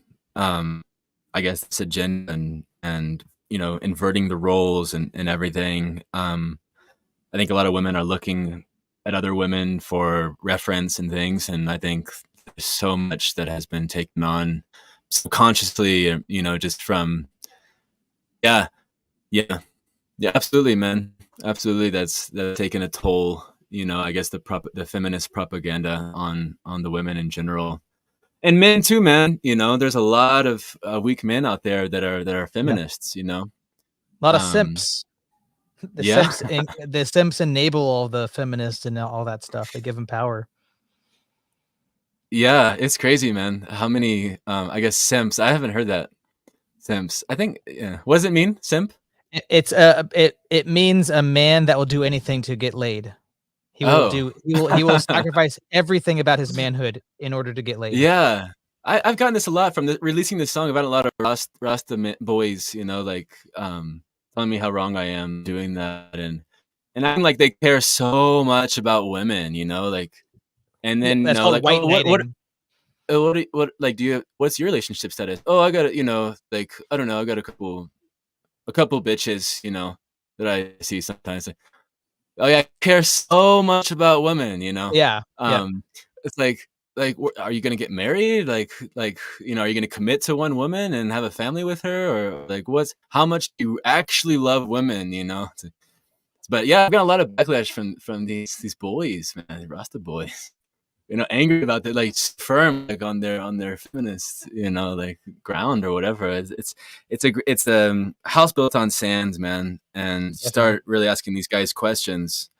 Like how much, you're acting like you care so much about women. Let's actually see how much you do care, about women. And it turns out they don't care at all about women. They just want to have sex with them. You Right. know. So yeah, absolutely. What Crazy, man. do you Totally think there's backwards. any danger in fighting against feminism? Like being involved in polemics, I guess is what I'm trying to say. Like because you can be anti-feminism, but that doesn't make you pro traditional values. That doesn't make you pro family necessarily. Or even like, I don't know if you know about let's say like Origin. He was an early church Sorry, man. writer. 1 second. You broke up. I heard Okay. anti-feminist, and then you said pro. And you broke up. I didn't hear what you Okay. said. Pro what? I was saying, do you think there's any danger in fighting against feminism, like using polemics? Because just because you're anti something doesn't mean you're pro other things. Doesn't mean that you're necessarily pointing towards good or anything like that. I was going to bring the example up. I don't know if you've heard of Origen. He was an early church father that fought against Gnostic heretics, and then he became one, basically. Wow. That's kind of Wow. a temptation that's been in the church history in different ways. So like there's a bunch of examples. So one example is these people started being super anti the mother of God. They started disparaging the mother of God. So that's like a temptation to the left. And then the people that were in the middle reacted to that. And then they started, instead of putting her in the proper place of honor, they literally started worshiping her as a god. So like both these people were wrong, but these people were wrong because they were trying to fight against this people. They kind of equal opposite flew off to Right. the other side. Like, do you think there's any danger in that in the woke stuff, the feminism, the BLM stuff? Do you think there's any danger of polemics like that?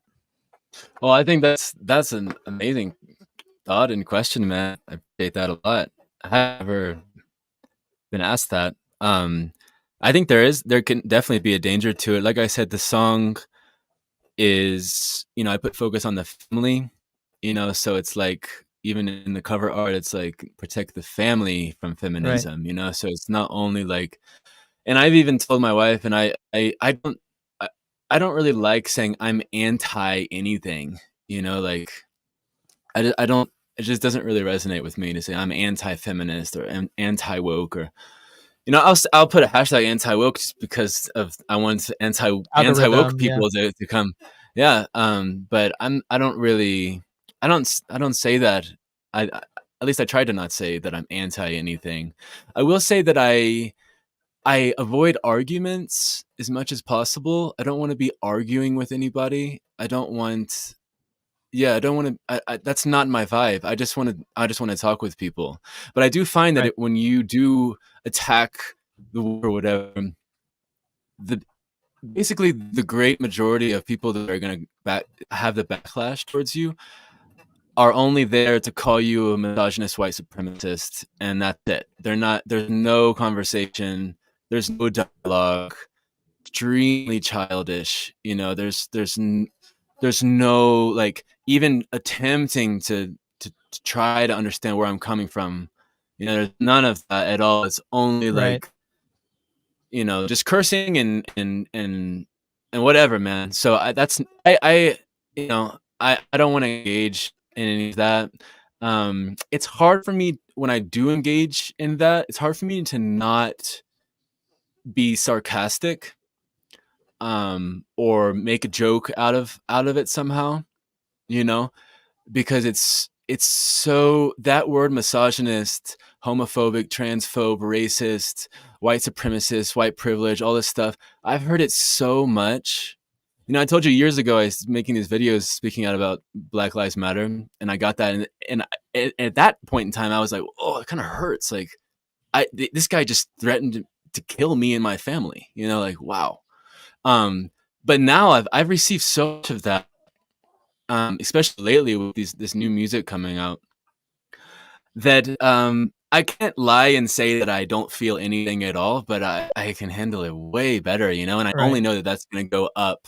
Is it dangerous? It actually be dangerous when it comes to like our safety, you know, um, to play with fire like this, um, those examples you gave of like, what was it? Becoming a feminist or something. I can't see Or that like, happening. Or maybe like, let's say in the middle, what you want, the gold, like the royal path is protecting your family, traditionalism, all those values, those godly values. And then on the left, there's feminism that's attacking the path. There's a danger of, instead of staying the course, to go off to the right, whatever is opposing, like, oh, if I do this radical thing over to the right, that is more powerful against the left.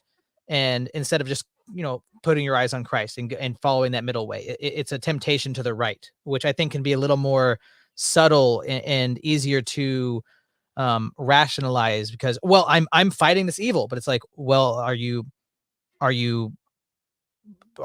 going towards Christ, or is this fighting against the evil become evil, or detrimental in some way?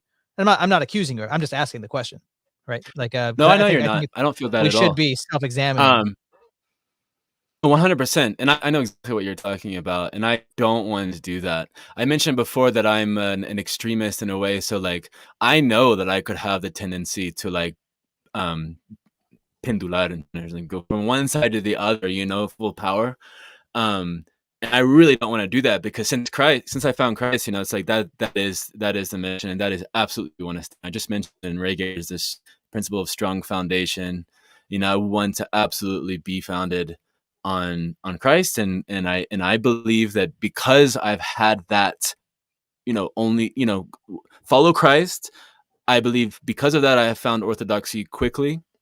I went through a short Protestant thing. Like I needed that. I needed like to Right. listen to Calvinist teachers, and then the Messianics and practicing the feast and being in fellowship. And now it's like Orthodox teachers. I don't know. I just hope that God will guide me and my family towards what is right and what is good, and that's it. But absolutely, I know exactly what you're talking about, and I hope that we don't fall into that dichotomy. I think that you're talking about, but man, Right. Right. but I also want to kind of play that a little bit just because it's so popular, It's like I know that Right. the Well, music, like look, I don't believe in this at all. I believe in flags, anyways, man. I think with the maritime laws and things, I think there's a lot of I don't I'm not even like a big flag guy. But look, I got this. I got this only because there's so many like freedom lover Americanists that would Right. love to hear some reggae talking about freedom and liberty and stuff, and there's almost part of me that wants to tease that side but openly say that I'm not that. But somehow, I'm working with like, how can I have this music support us, and how can I make it bigger, basically, and the path is narrow though at the same time, Right. so yeah, it's tricky, man. It's absolutely tricky, but that's a great question, and it's something I'll definitely probably. I wasn't expecting to be asked that. I have thought about it in a way. I haven't proposed a question like that to myself, but I'll definitely be meditating on that more. So appreciate that. That's cool. I mean, it's I can see kind of a parallel or something. Like you saying, you needed the Calvinists, you needed the Baptist Church, the Messianic people around you to help. I think if you're looking for Christ, you'll find Orthodoxy. If you're looking for truth, you'll find the truth. And I believe Orthodoxy is the truth. But all these different groups have parts of Orthodoxy in them. The Calvinists believe, even though they have lots of things wrong, they will have things that are perfectly Orthodox. They believe in the Trinity. They believe Jesus Christ is divine. They have, even in that, there are things they have wrong from our perspective. They have the filioque. They have Mhm. there's other things wrong, but there's not every. It's not like we toss the baby out with the bathwater. Like they are still holding parts of the ancient tradition, like to some degree. Yeah. But And I would go gosh, as what far was as I to gonna? say that I know some Protestants that are better Christians than I am. Right. Yeah. I know Messianics that are better Christians, more mature Christians than I am, and they know nothing about Orthodox. But I can see the spirit. I can see that they are Right. following Christ, and they've been doing it longer than I have. And I would go to them for advice. Yeah, But it's like the yeah, disposition of the heart. It's the orientation mm, towards Christ. Even if you have more or less the revelation, like I mean, it's a typical thing for a new convert to Orthodoxy to have what people call convert zeal, where they like are gathering all this knowledge and they're like so excited to be part of the true faith that they lose a little bit of the sight of loving your neighbor, because they just want everybody to come like follow me on this path. It's the right one, and it's true, but it's mm, um, truth without love in a way, and it's that's kind of a typical pitfall for a convert is to fall into that zeal. But, totally. Yeah, I was gonna say with the like you with your American flag, like, to me, I'm pretty critical of Americanism, the Constitution. There's lots of things I would have problems with, but, doesn't mean that there's tons of American conservatives that aren't gonna be aligned with me on things like not being a fan of feminism, for instance. And I mm, my little brother wants me to call him my little sister. He's a transgender. So wow, it's been a big point of contention between me and him for a couple years now. And he calls me a transphobe and wow, anti-trans. Then I've always just said I'm not anti-trans. I'm pro reality. And if pro reality makes necessitates me being anti-trans, then then so be it. But I'm pro reality, and men cannot be women, and vice versa. So you want me to lie to you and lie to myself to make you feel better about yourself, and I'm just not willing to do that. So I wow, understand that, like with you saying I'm not anti-feminism, I'm not anti-BLM. If you're pro-truth, if you're pro-family, if you're pro-beauty, then it's going to necessitate you being not in favor of the things that are against that. totally. Wow, bro, that's pretty intense. How many years younger is he than you? 3 and handful of months, 3 and a half, Okay, basically. yeah, pretty close. That's epic. Yeah, Wow. it's my family broke apart when I was like 7. My oldest brother had a mental breakdown and he was in and out of the hospital for years. If he was in the hospital, he was drooling on drugs. He was all medicated. When he was at home, he was screaming and telling us which demons were possessing him, and he was violent, Mm, trying to hurt himself, trying to hurt others. So I was 7 when all that started, and then my parents ended up divorcing because of it. And my brother ended up being put into a nursing home. He was like 20 something, and he was surrounded by 70, 80-year-olds because there was nowhere else. But my parents couldn't they weren't able to take care of him anymore, and the hospital said they're going to take him to like a homeless shelter if they don't pick him up. So that's where he ended up. And it was hell for many, many years, probably 7-8 years of that on and off hospital thing with my brother. But my little brother was 3 when all that started. I was 7. So I have a little bit of a memory of my family being a normal family, and my little brother doesn't have that. And basically by 3.5, it was just the family broke apart. Everyone's in their room trying to cope. My dad is, working overtime, and if he's at home, he's locked in his computer room doing whatever, coping, because he's got a son that's breaking down. So is he your only sibling? I have 4 brothers. I have 2 brothers, 2 older brothers, 1 younger brother. So oldest brother had a mental breakdown when I was 7. Littlest brother was only 3. So I think my little brother just has like PTSD. He has trauma. He has, he grew up in a broken home with, had a lot of problems. Parents divorced when he was young. He doesn't have the, at least a little bit of memories of stability like I do. So I think he's just trying to figure out what's wrong with him. And he thinks he's told me that his name's Joshua. He's like, Joshua's dead. My new name is who I am now. So don't call me by that dead person's name. I'm like, that's the problem. You're, instead of trying to come to terms with everything about who you are, you're trying to distance yourself from yourself. And it's really sad. And I love him dearly, and he thinks I hate him. It's just that I'm not going to lie to him. I don't think I can love somebody that I'm lying to. Mm-hmm. Yeah, that's super tricky, man. Wow. It's rough. I have a younger brother I'm sharing this because it's similar, and he's around almost 3 years younger than me, and he's like a cokehead. He's in and out of jail. He's an extreme drug addict and alcoholic and a lot of other things that I think I don't know about. He disappears for a long period of time, but yeah, man, it's really hard. That line of what you said, like, what is it? Truth without love can be cruel. Yeah. And I love him, but I also am not lie to him. Right. And so, and if I tell him, but it's tricky, man, because if I tell him, he's wrong, basically, he's gone. He's gone for a whole month or whatever, he's, he hates me and then he's gone, so I have to be strategic when speaking with him. But right. yeah, man, it's hard, man. And I think with time and prayer, we can just have hope. But it's really tricky. Like when I know I'm going to be able to speak with him or something, which is really hard to get in touch with him. Right. Yeah. My older brother's like blocked me on everything. I tried to call him and I messaged him happy birthday. Didn't message back. Didn't message me on my birthday. So I mean, I have this suspicion that he says that like my family's disowning me or they're pushing me away when he's the one self-isolating. So it's just one of those things. Like like you said, like you couldn't even tell your brother that he had a problem without him isolating. And if you love somebody and you see them doing something that's detrimental to themselves, hurting themselves, then you'd tell them, you try to help them.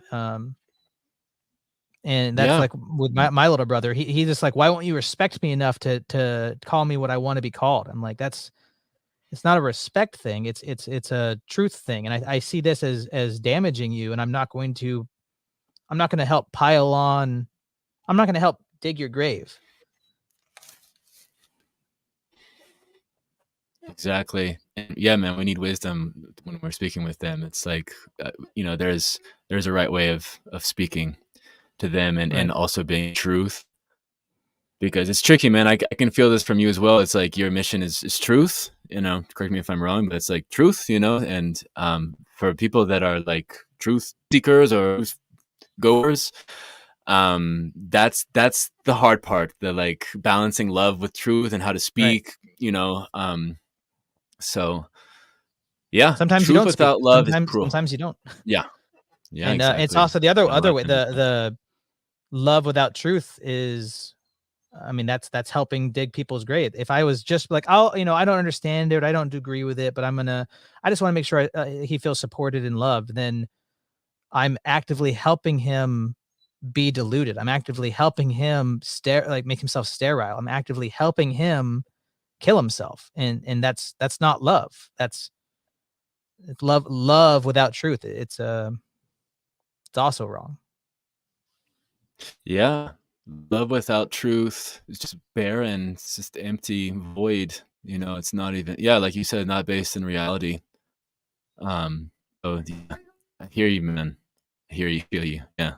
I feel that, man, with my younger brother as well. It's tricky, man. It's like, yeah, at any point, it's like, he could be just gone, Right.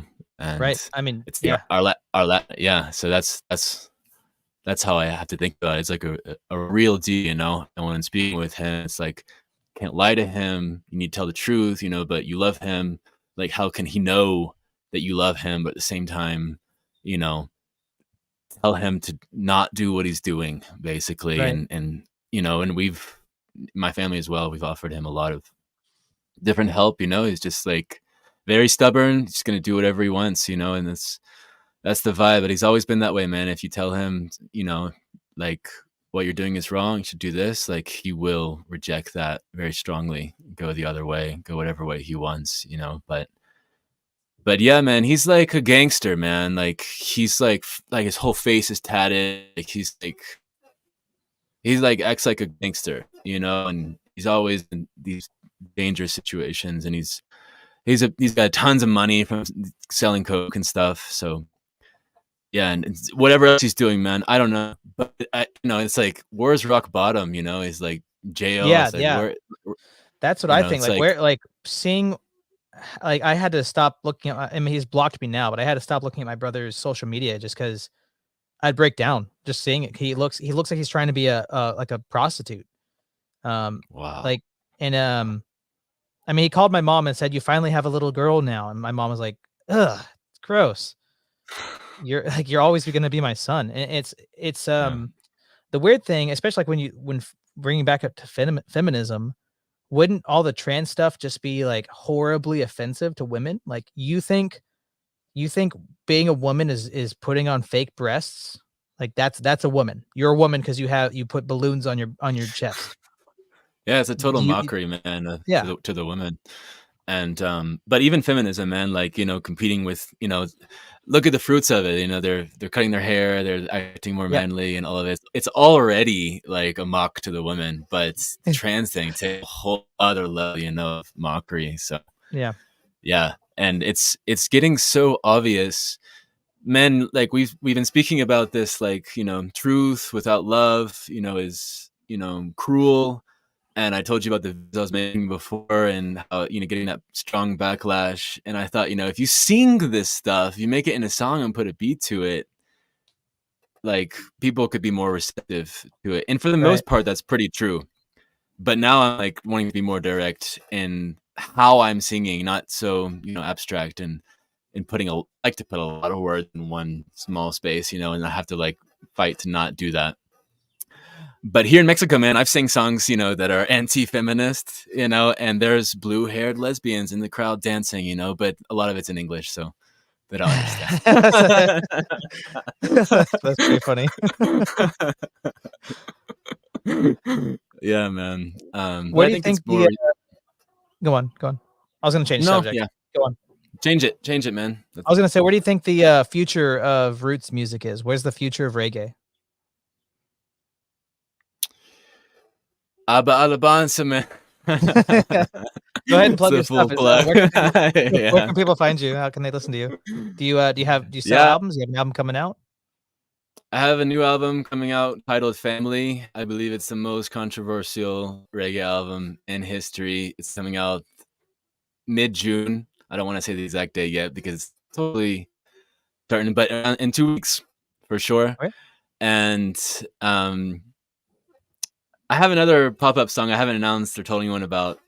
It's next week, called Spooky Vibes, and I have a friend that makes animations, and he's made this animation to it, and I rhyme spooky vibes and time transvestites. It's kind of actually not so much, attacking the feminists, but more the trans thing, and the whole scenery is like that trans, what you see often in the schools, the transvestite, teaching children things. So Oh, I think like that's really, the trans, was it like the drag queen story hour? yeah, all of that. Exactly. And I think it's really obvious to a lot of people that's crossing the line. So I think I have good hopes for this song, and it has great structure, and I think it's a good vibe. That'll be out next week. You can find me everywhere on all digital streaming platforms: Spotify, iTunes, what other one? Deezer. There's not that many. I have a YouTube channel. I think you put on I think I saw it on the description, right? Yeah, it's in the Um, description. I put it in the chat. yeah. I don't really use Facebook. I do have a Facebook page, Abba Alabanza Music, and then my Instagram is Abba_Alabanza. And yeah, on Spotify you can hear all of my music. On my YouTube channel as well, I post everything there. Also some lyric videos and things. So yeah, that's where you can find I'd like to keep Abba going with the Alabanza. conversation. I'd like to keep going with Yeah, another half hour if where's we the can, but I wanted you to plug yourself because about 30 something people just joined, so I just want to make sure people know who you are. Oh, cool. Yep, that's the project Abba Alabanza, and I do think it's the future of reggae. So you Sounds only so listen to pretentious. reggae still? Do you listen to other stuff, or Yeah, is it just reggae? no, only roots reggae music. Yeah, What's your thoughts on nothing else. ska? Ska good? Is it? Yeah, yeah, I don't really like it. It's too upbeat. I like the down roots reggae vibe. I don't listen to very many steppers music or anything like that. And to be honest, I basically only listen to my music, now. But like I told you, I listened for many years to that Midnight, and I have on my phone like their live shows back in like 2012 or early 2000s, of their long live shows. I used to listen to a lot of, in high school, like I told you, jam bands and things, and I did the same. I was listening to their live shows. I love the improvisation and just how long it can go. Just like the Grateful Dead or this band Freeze McGee, this Roots band Midnight played so many live shows and had a lot of followers because they're not just showcasing their album and playing the exact same thing. Every show is going to be very different, and you can really feel the artistry in that. So if I do listen to anything besides my music, I listen to live Midnight shows. Yeah, and they're really long, up to 3 hours or more, most of those shows. So So that's I yeah. grew up in like the metal, punk, rock and roll kind of scene, and to me, it's like so tragic when I'm in a room full of white people that are standing there, and I've gotten yelled at, I've gotten threatened because I'm the one jumping around having fun. I've been asked like, "What do you want? What drugs do you want?" I'm like, "I'm just hydrated. I love Jesus." That's it. So, to me, it's like I know when the breakdown is happening in metal. I know what I'm supposed to do. I know how do you dance to reggae? What is it like? Is it like kind of a lounging? In my head, it's like lounging at like a beach, and I've got like a mojito. Is that the where are you? What are you doing? How do you imbibe the music? You're Like I talking about like I live reggae like I music. I've told never been to. yeah, like I so the music I make, the counter time is what defines the genre in roots music, roots reggae music. So it is really to imitate the heartbeat in a slow, steady heartbeat. So it's like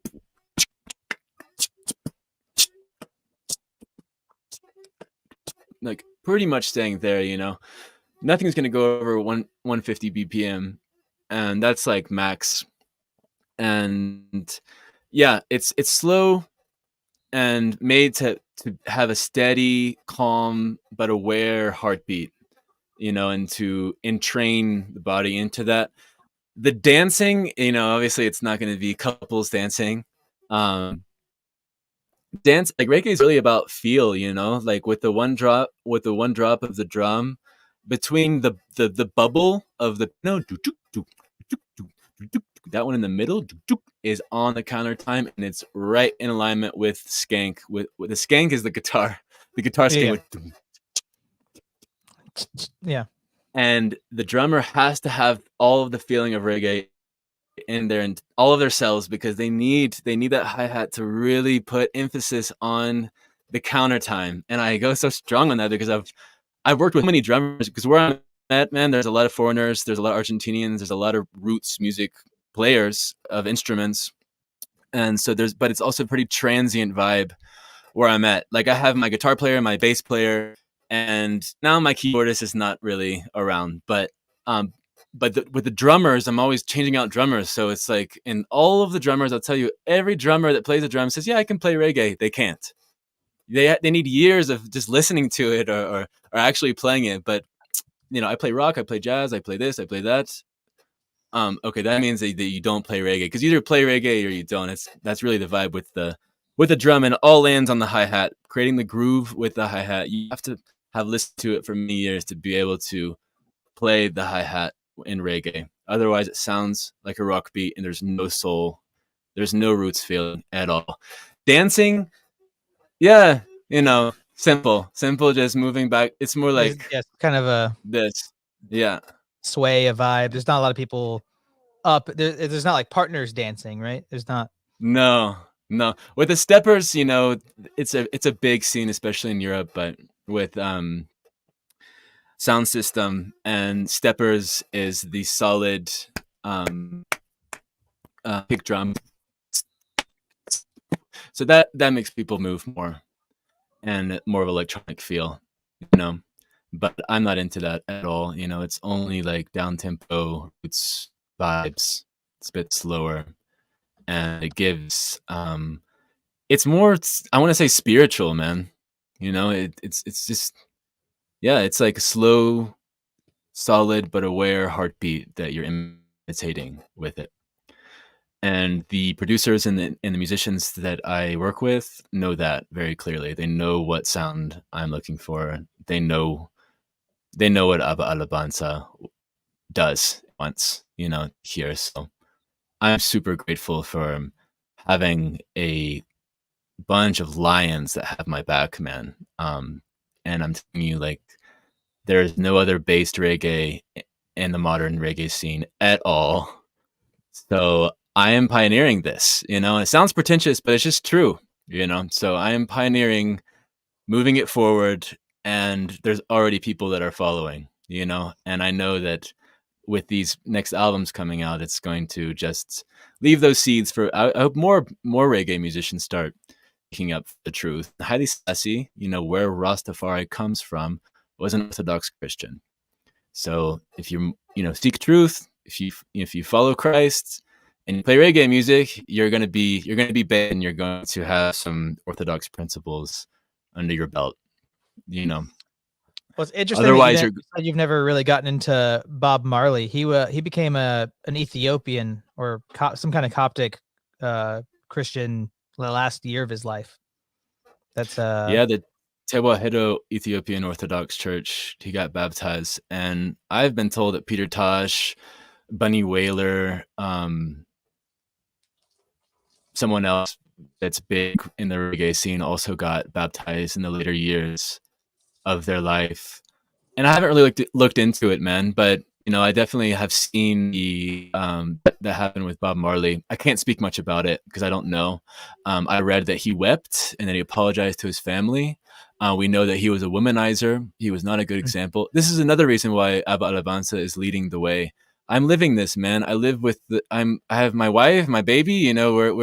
We are actually living what is gender roles, traditional family values. Now, the music's coming out of it. I believe that there's not much of that in the reggae scene because there's no good examples of that. Bob Marley was a womanizer. Most of them are not, don't have family values at all, So that's, I guess, the influence for the modern reggae scene in general. So you don't hear that coming out at all. And I guess I'm blessed to not have listened to Bob Marley, because I didn't go down that route, I listened to Midnight, and he was more of like before I was a Christian, I was, or following the Christian way, I want to say, is, I was more, into New Age and but conspiracy theories, it's more my name. This I mean, there's definitely reggae some artist. Orthodox people that that are into conspiracy theories. Definitely, definitely don't have to leave all of those behind. Well, I mean, Yeah, if you're not a part of the Koof narrative of 2020, then you are according to one of my brothers, I am a conspiracy theory just for that. So yeah, you are. No. definitely, Yeah. Yeah, conspiracy theorist. No, yeah, on the side of truth. But there's definitely probably a lot of deception in the conspiracy theorist movement as yeah, well, that definitely. we have to be wary of. But yeah, man, the band that I was listening to, he was like talking about in 2001 he released this album Unpolished, and he's talking about how they are cloned and microchipped and stuff. So he's been on it for a while, and that was what was really intriguing to me. And then you start, listening Haile Selassie, Ethiopia, Orthodox Christianity, and it kind of all led one thing to the next, But yeah, later, man, I'll send you his music. It's pretty awesome. Midnight, Yeah, I would listen to it. Nite. That's how you spell it. So you've Yeah. got an album coming out. Do you have anything planned out for the album, or is it just let's get this album out, let's focus on that? Album's finished. It's just a matter of mixing and things. It's all done. I'm working on another album right now. About halfway done. And Wow. yeah, that'll come out probably in a few months. But yeah, I'll release 3 or 4 albums this year. And I've already released a few singles. So it's usually like, yeah, I'm working on the albums, and then in the meantime I'm releasing singles. But it's constantly evolving, man, and it's like alive and well. And it's been interesting, man. It's been interesting moving into these topics that are controversial, but that should be totally normal in the reggae Right. world. Being that Haile Selassie was an Orthodox Christian, and shared these family values, traditional family values. So yeah, So the fact that those and things are controversial shows you how damaged the culture is. If just talking about having a family and protecting them and just living a simple life, that's controversial, then we've gone off the deep end. off this deep end, man, hardcore. Yeah. And the album title is Family, and it's I'm gonna say one of the most controversial albums in reggae history, if not the most. And the title of it is Family. And we heard one song from the album. That was the first single dropped from the album. We may drop one more single from the album before it's released. But the Feminism is a Problem, that song, is in a minor scale, and it's a bit strong, comes on strong. But there's other songs in the album that are in a major scale, and it's just pure upliftment, speaking about the blessing of children or marriage, and or praising God, and only lifting happy vibes as well. So that's what I love about the vehicle of reggae music, is that you can do both. You can expose political agendas, burn Babylon, as they say, and What's a rude boy, huh? What's a rude and at boy? the same time, rude boy. I don't know, man. I don't know. I can't answer that question. I don't know. I guess I'm pretty rude, according to these feminists. According to the feminists, I'm super rude. I'm a misogynist, Hmm. white supremacist, privileged white boy. Do they still say rude boy, or is it all the? Do they say you're a transphobe, all that, or is it you're So just all a of that rude is boy? Jamaican. That's all Jamaica. They don't say bois. They say bois, I think. But yeah, that's all You're a Jamaican rude boy. stuff, man. Yeah, BWOY. And I'm so ignorant about the whole Jamaican vibe. I don't listen to any of it. I never tried to learn Patois. It's their dialect. I'm not into it. I don't like how it sounds. I don't like any of it that's coming out of Jamaica. Any music at all. I don't like any of it. I hate dance hall. I think it's terrible, terrible, terrible music. And a lot of that rude boy stuff comes out of the dance hall movement, and I think it's garbage. I think it's trash music. It's sexual, it's evil. Yeah, I'm not into it at all. And it actually reminds me a lot of the reggaeton music that I hear here in Mexico often. And it's terrible, man. It's just I see. terrible. So yeah, I don't know what rude boy means. I don't know. I don't know why I'm Uh, laughing either. I think it's hilarious. I don't know. I don't know what it means. I've heard it so many times, and I just don't. Man, it's like I don't know how American football works, and I grew up in America. I'm really good at blocking things out, man. Like anything I that's mean, coming from you only listen to reggae. I listen to like everything, Yeah, basically. no. Yeah, So I'm not versatile at all in my music now. It's only been 4 years of only reggae. I can hardly play the guitar more, and if I do play it, it's only the skank, it's only reggae vibes. I can't even play or think any other genres anymore. Um, all the melodies that come to my head, all of the rhythms, everything is only inside of reggae.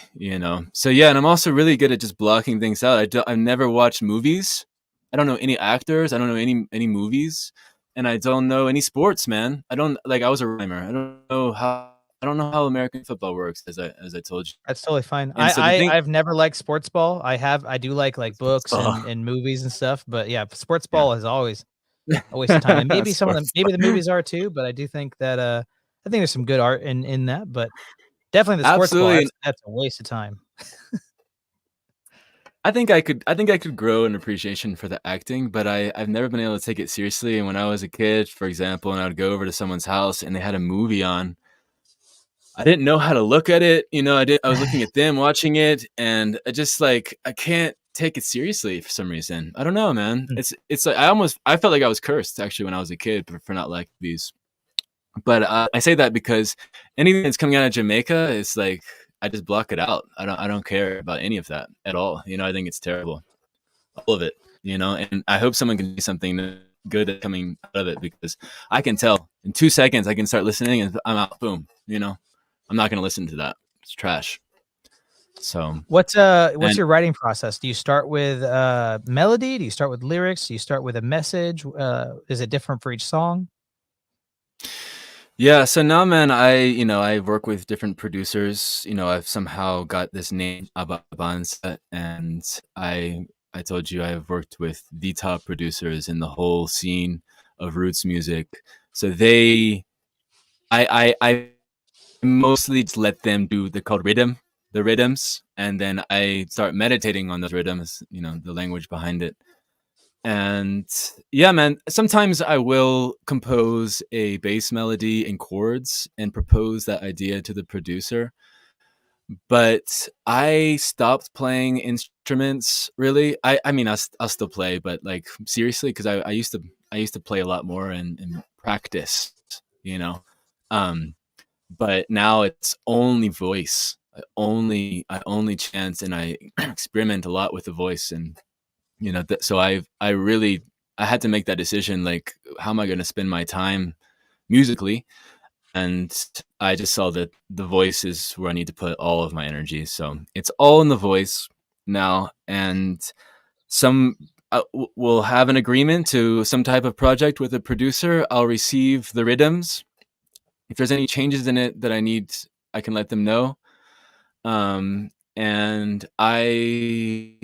man, yeah, I'm like not the person to ask about songwriting and things, because it's more, I don't know, man. It's almost like it sounds new agey, but spiritual and intuitive. But that's just kind of, I just automatically melody will start coming, and then words start coming out of sounds. Oftentimes I'll just listen to the rhythm, put it on, and then I'll just walk around the room, Mm. or I'll open the door to the studio and I'll just walk out of the studio and hear it from far away, and just kind of like start cleaning, just do something else while it's playing in the background. And maybe I'll start humming, and then a melody will come. And then most of the time something just comes really quick, and then from that inspiration I'm ready to record, and I record it, and then from that small dose of inspiration, everything else, the whole song is written. Like everything else branches from that, and that's usually a chorus or even an intro. and that's just like, and then everything kind of just um complements that one little dose of inspiration. Feminism is a problem. Yeah, and then all things come out. Yeah, for those listeners, we just heard this song, the song from Abba Alabanza, "Feminism is a Problem," out on all major streaming platforms. The lyric animated video you can find on my YouTube channel, Abba Alabanza. That's Did you in do the the animation? description. Like your was that did you hire that out? Was that your producer? No, I don't pay anyone ever. So people support me in this, produce and do the animation and all of this stuff because they care about the message, or they like the art behind it. They like what I do. So that's, and I've got my foot in the door when it comes to knowing who Haile Selassie was, studying his speeches and studying his autobiography. So in the Rastafari world, I can speak that language more or less, just talking about Haile Selassie and who he was.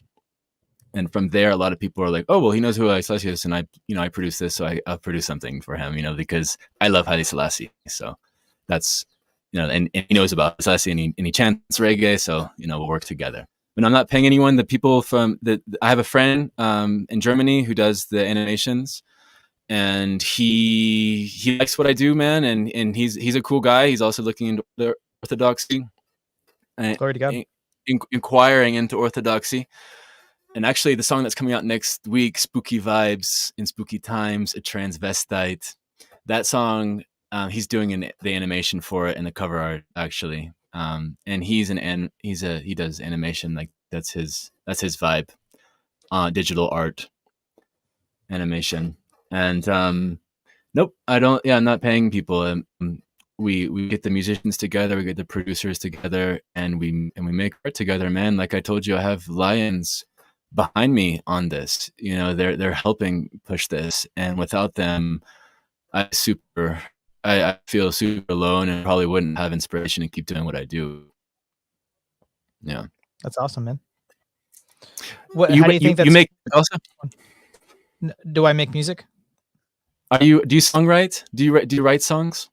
I used to way more than I do now. I feel like I'm trying to recover from the 2020 still. I was such in the mindset of I don't know how bad things are going to get, and I need to get land, and I got guns, and I learned jujitsu, and Yes. I got chickens, and now I have a garden and all this stuff of like, let me just put everything, like just how you don't like turn everything off and just listen to reggae. It's like I turned everything off and just poured myself into Orthodoxy and providing for my family. And now it's like, well, the bombs didn't go off like I thought they might. So maybe I should do the things that I want to do instead of buying guns. I'm not one of those guys that just wants tons of guns, but I saw somebody get assaulted in front of me in Seattle. I saw a guy, just a random act of violence. These guys just showed up and started attacking this guy. So I was like, I need to get a gun and protect myself. Wow. So, I've played guitar forever. I sing. I've been in punk bands, been in like 5 of them. But only like 3 were like super serious. We recorded some stuff. I was going to go on a tour in 2015, but the band fell apart like a week or 2 before the tour. It was gonna be like a 20 show tour, East Coast tour. Didn't end up happening. But I do write stuff. It's similar. It's interesting you said like you like to walk around. That's me totally. If I'm gonna put my mind to something, if I'm able to get up and move, I don't know what it is. Even if I'm on a phone call and it's like something serious, my wife gets antsy because I'm just pacing around. Doesn't matter where I'm going, as long as I'm moving, my feet are moving. I'll be like off in the woods and I don't even know where I am. It's like that for some reason that gets my mind moving. So totally. I'd like to do more music. I'm writing more guitar parts. I've been playing guitar a lot, trying to write, get myself back, because I used to write stuff a lot, but trying to, I guess, like reconnect parts of my brain, because I'll be like writing guitar parts, and I've written some lyrics and some melodies, and I'm trying to figure out like, is any of this guitar parts I'm just playing guitar and letting myself experiment and do things that I think sound cool? Is any of that connected to these lyrics or the melodies? I don't really know. I feel like I'm still trying to figure out my own system of how that works. I have lyrics and melodies and guitar parts. I don't know how they connect yet. Maybe just time, like spending time in one melody and just like on repeat, and Yeah. then almost waiting for like some inspiration to come. Then yeah, man, like for me, it's super important to have the mic ready. You Yes. know, Oh my.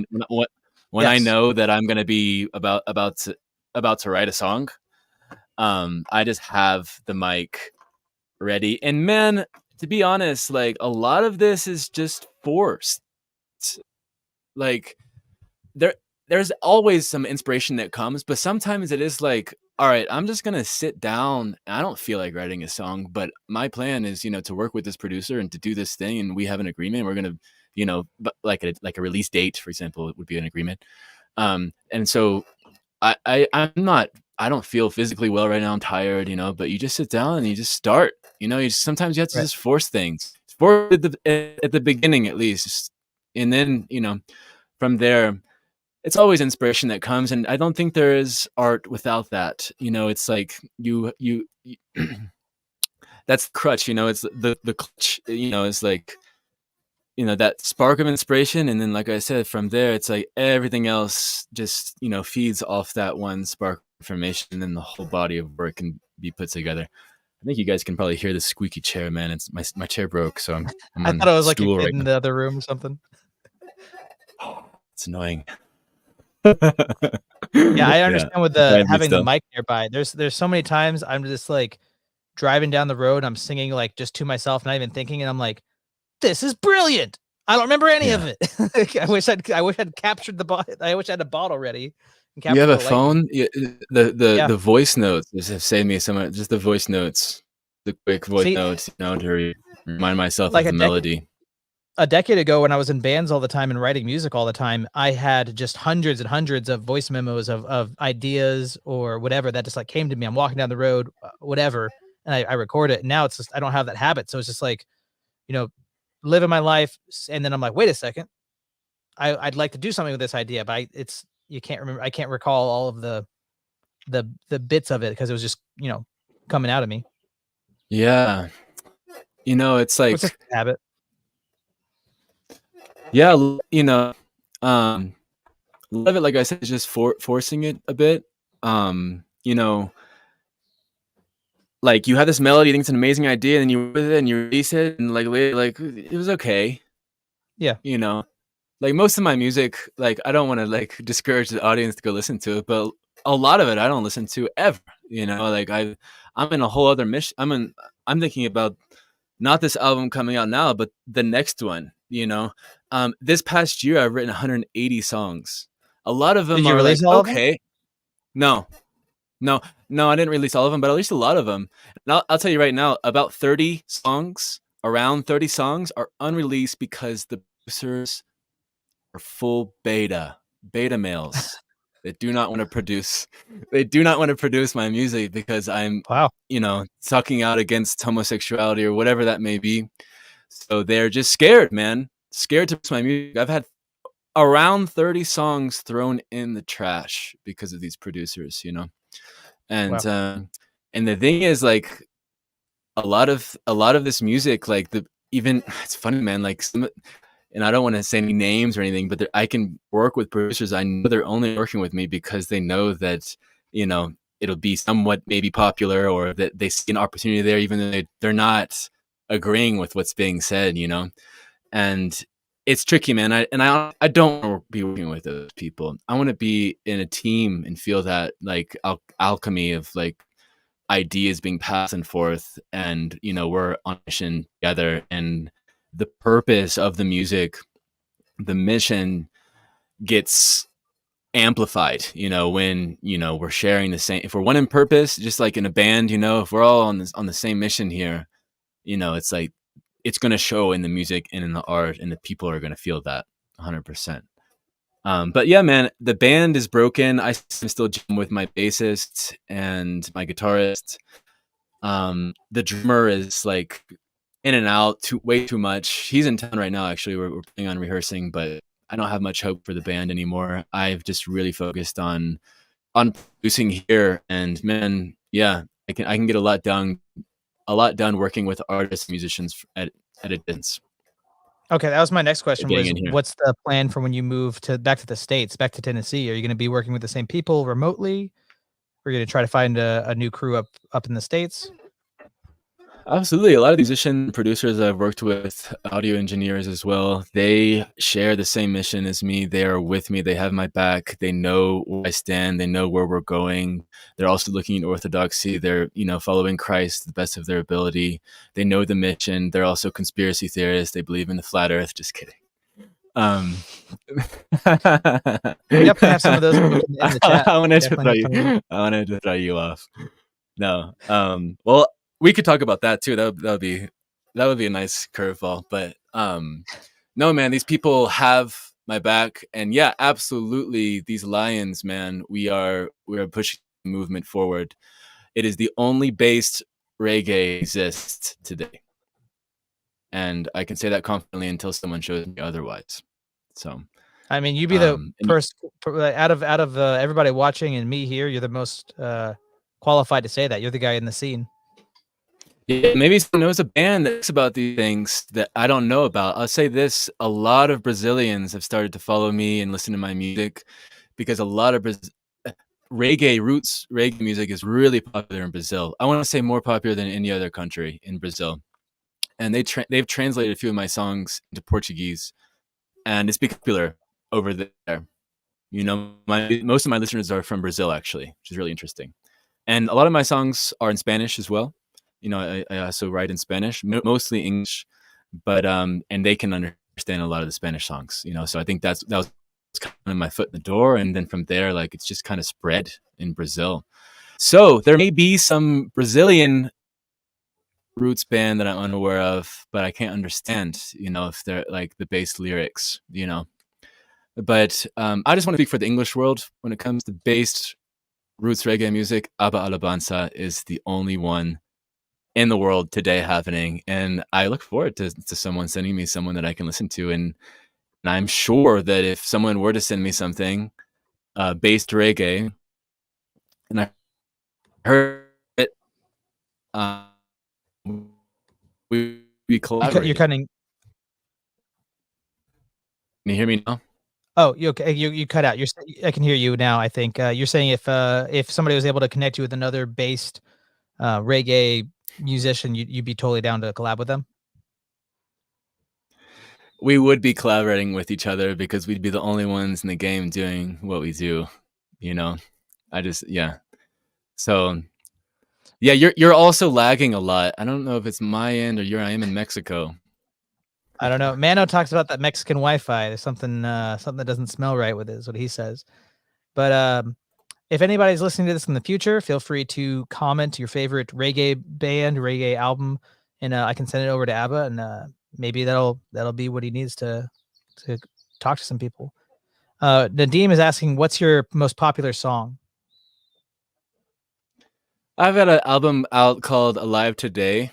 You guys can listen to that. It's my most popular album it's my most popular album. It's a 9-track album. It's more of a messianic vibe. I wrote it 1 year ago, before I was more into Orthodoxy.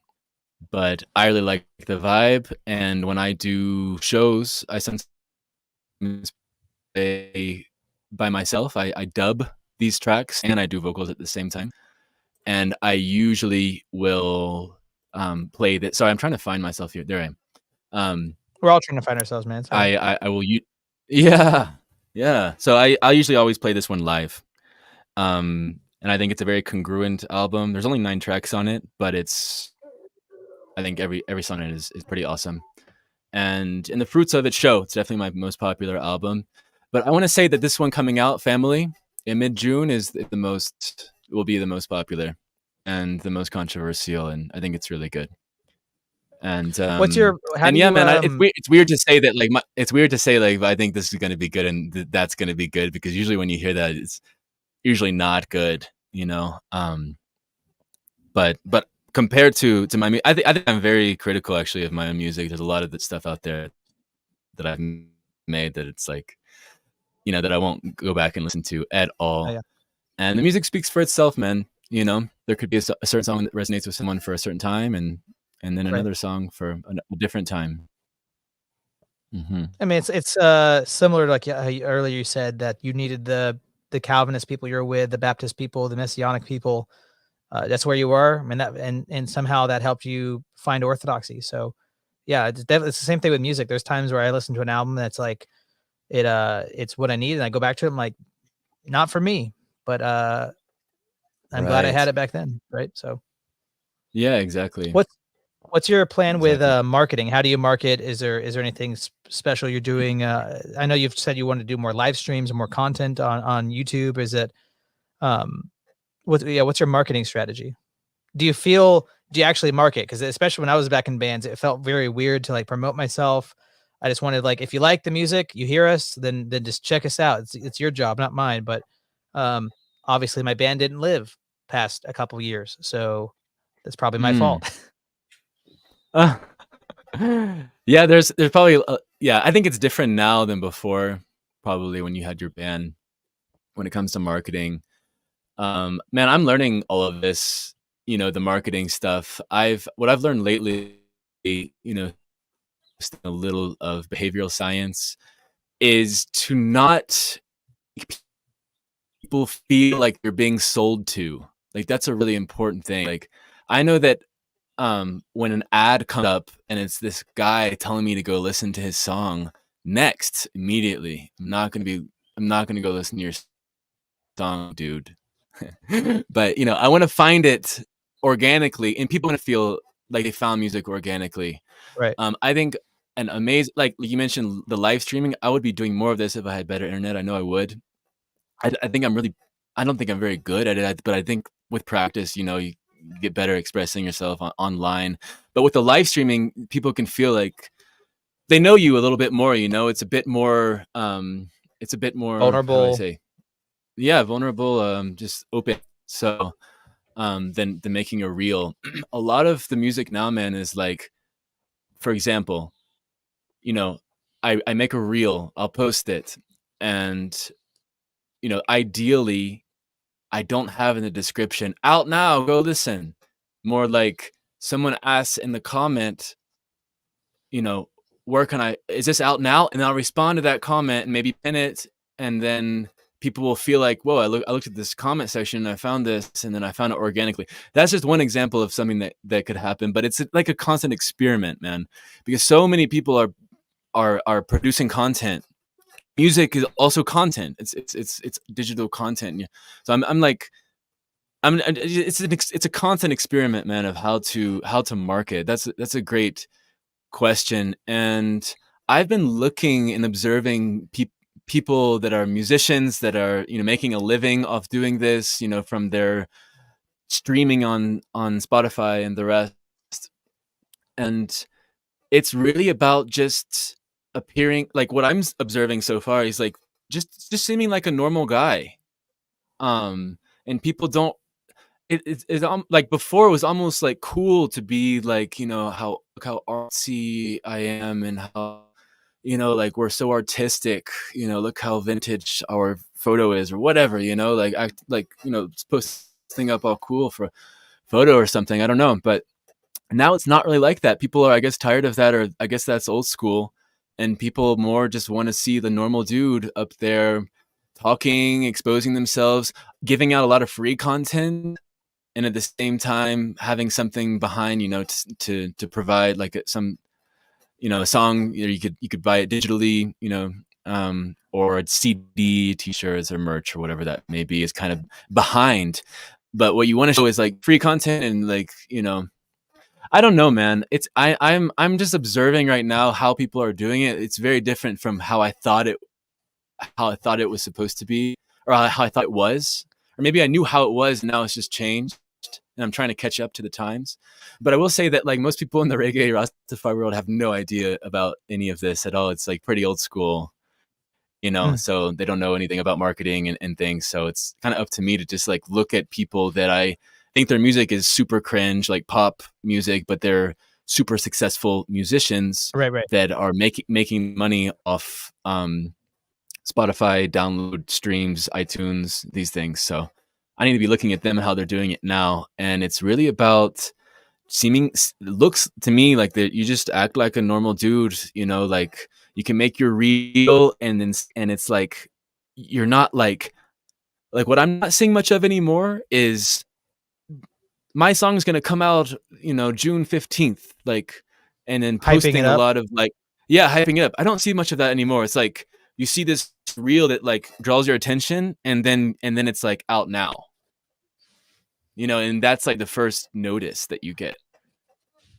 and that almost feels more organic too, because yeah, I know your song's gonna come out, and now you're telling me that it's out. Yeah, you've been talking about it for 2 weeks, But I think it's a constant experiment. I think it's moving really quickly. And I'm wanting to market, of course, and do it in a way where I'm not losing integrity. And yeah, I don't know, man. I think the live streaming is a great option. As of now, I don't feel confident because of the signal, even though this live chat has been great, man, with the internet. And it's a lot better than I thought it was going to be. But yeah, man, my internet is pretty dicey. It's like off and on. It's all held together with duct tape. Yeah. So do you? What's your philosophy? Do you sell your music? Do you give it all away for free? Do you give some of it away for free? Do you have a physical medium that you sell, whether it's CD, vinyl, anything? Do you like try to?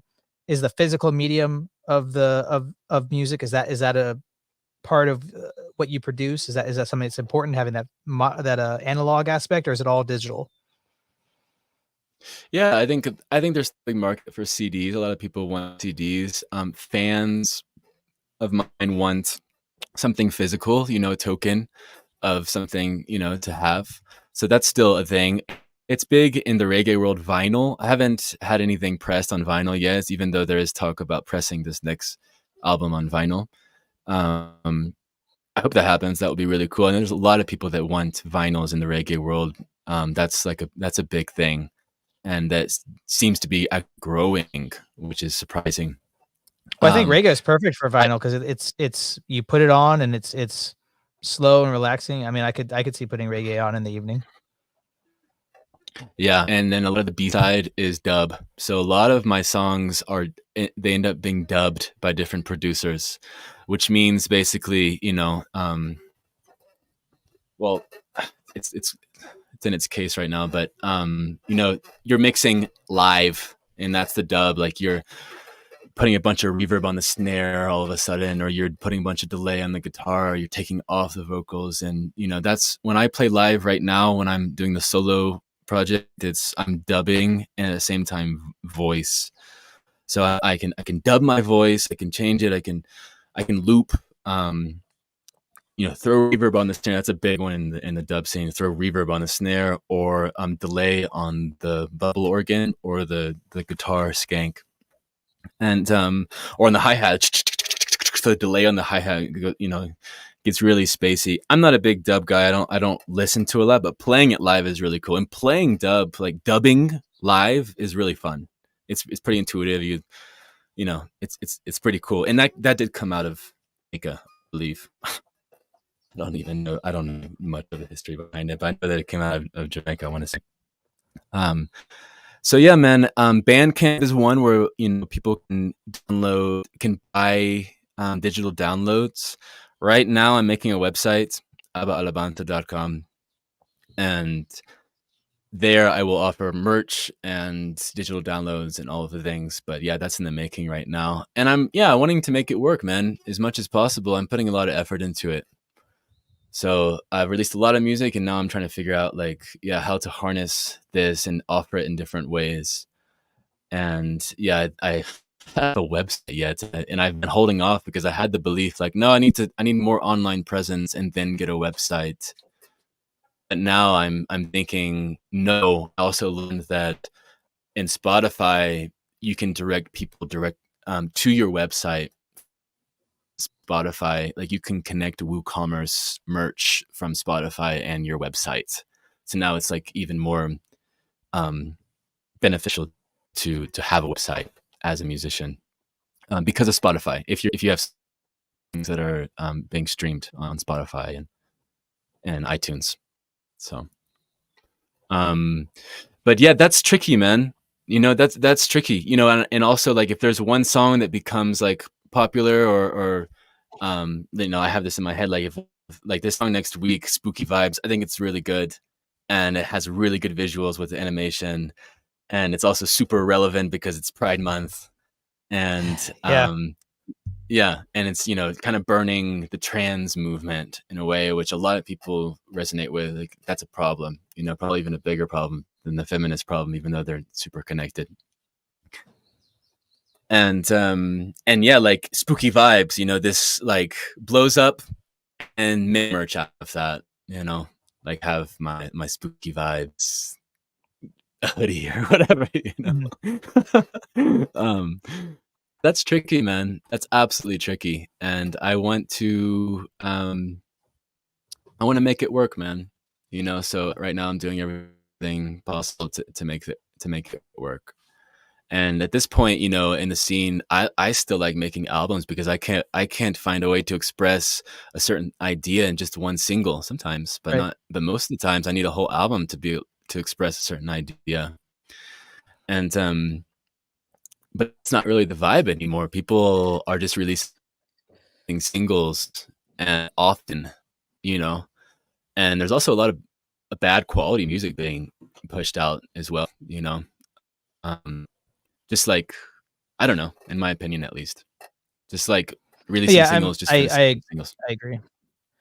Yeah. Yeah, I mean, I've always been somebody who likes albums. I think that I think in albums, and if I'm gonna write music, I'm gonna at least do an EP. 5-6 songs that go together in some kind of uh, if not a concept album where it has like a specific concept it's trying to build. At least like they have a flow. They go into each other. They're a unit. It's not just a collection of singles. It's I mean, I in high school, especially when I had CDs, I don't even my car doesn't even have CD players anymore, which is unfortunate. But I would just play the album over and over from beginning to end. Just play it. So it's you start to realize, oh, I can see the stronger an album it is, it's more of a unit. It's more the songs support each other, whether thematically or with the ebb and flow of the a ballad versus something that's more driving, something that's more softer. It's going to be intentional.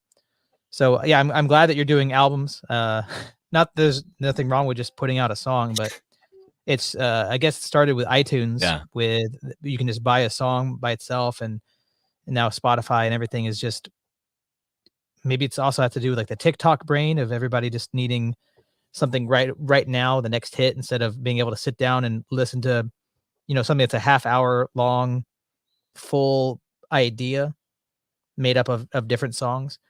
I'd like to get back to that. I'm glad there's more people thinking like that. Yeah, there is. And I had to ask myself, like, who am I writing music for? Who am I, am I trying to people please a certain, I don't know, like who do I want my listeners to be? And I want all of my listeners to be, following Christ or just awake and they can hear feminism is a problem and that resonates with them. I'm not writing to people that are, I'm not writing to feminists, like I don't need my You're not your target audience. listeners. You're not trying to. No. You're not trying to. Are you trying? You think feminism as a problem is going to wake any of them up, or do you think it's going to rally the people who are kind of half asleep? Right, exactly. I think that it's becoming more and more evident that it is a problem. And in general, yeah, like just all the stuff right now coming out about the vaccines and AstraZeneca and the rest, like people are waking up more and more and more, I think. And I think there was a lot of maybe pride, like, yeah, I got injected a few times, but, it was, I don't know, like, I don't know how you could back yourself up there, but like realizing that you've been cheated and not, I mean, it's not like you need to admit, but let's all move forward together now. It's, but like, yeah, man, truth. It's the truth, and let's go Let's go towards that. Man, you got to catch up with the times. Just start releasing singles. No, Yeah, yeah. but a lot of people Sorry, are, yeah. they'll make an they'll make an album, and they will release basically every song on the album before they drop the album. I've Yeah. seen that. A band I like recently, they did something similar. They did almost like they released like half of the album as like an EP, and then like several months later they released the full version. So you got like Mhm. 5 or 6 out of like the 12 songs pretty early. Yeah. Hmm.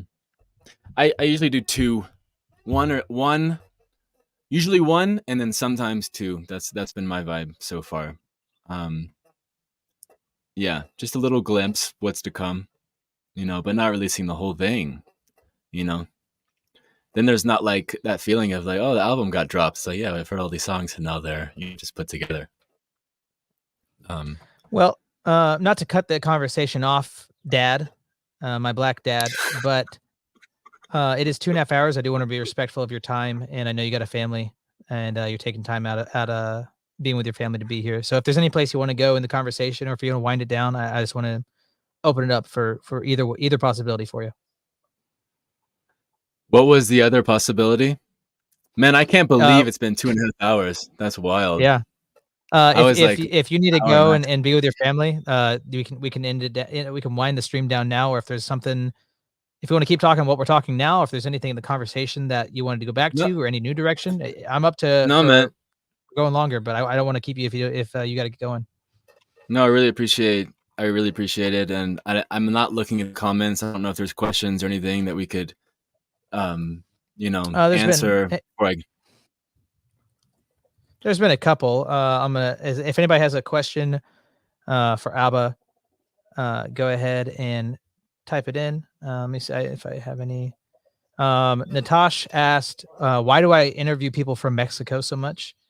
And it's people that are in Mexico that want to come to the United States. The reason is because I found one and that led me to the other. So I found Abba through Mano, and they both live yeah, in Mexico. I don't think that's even why you guys know each other, but happenstances, you guys had a no, similar situation.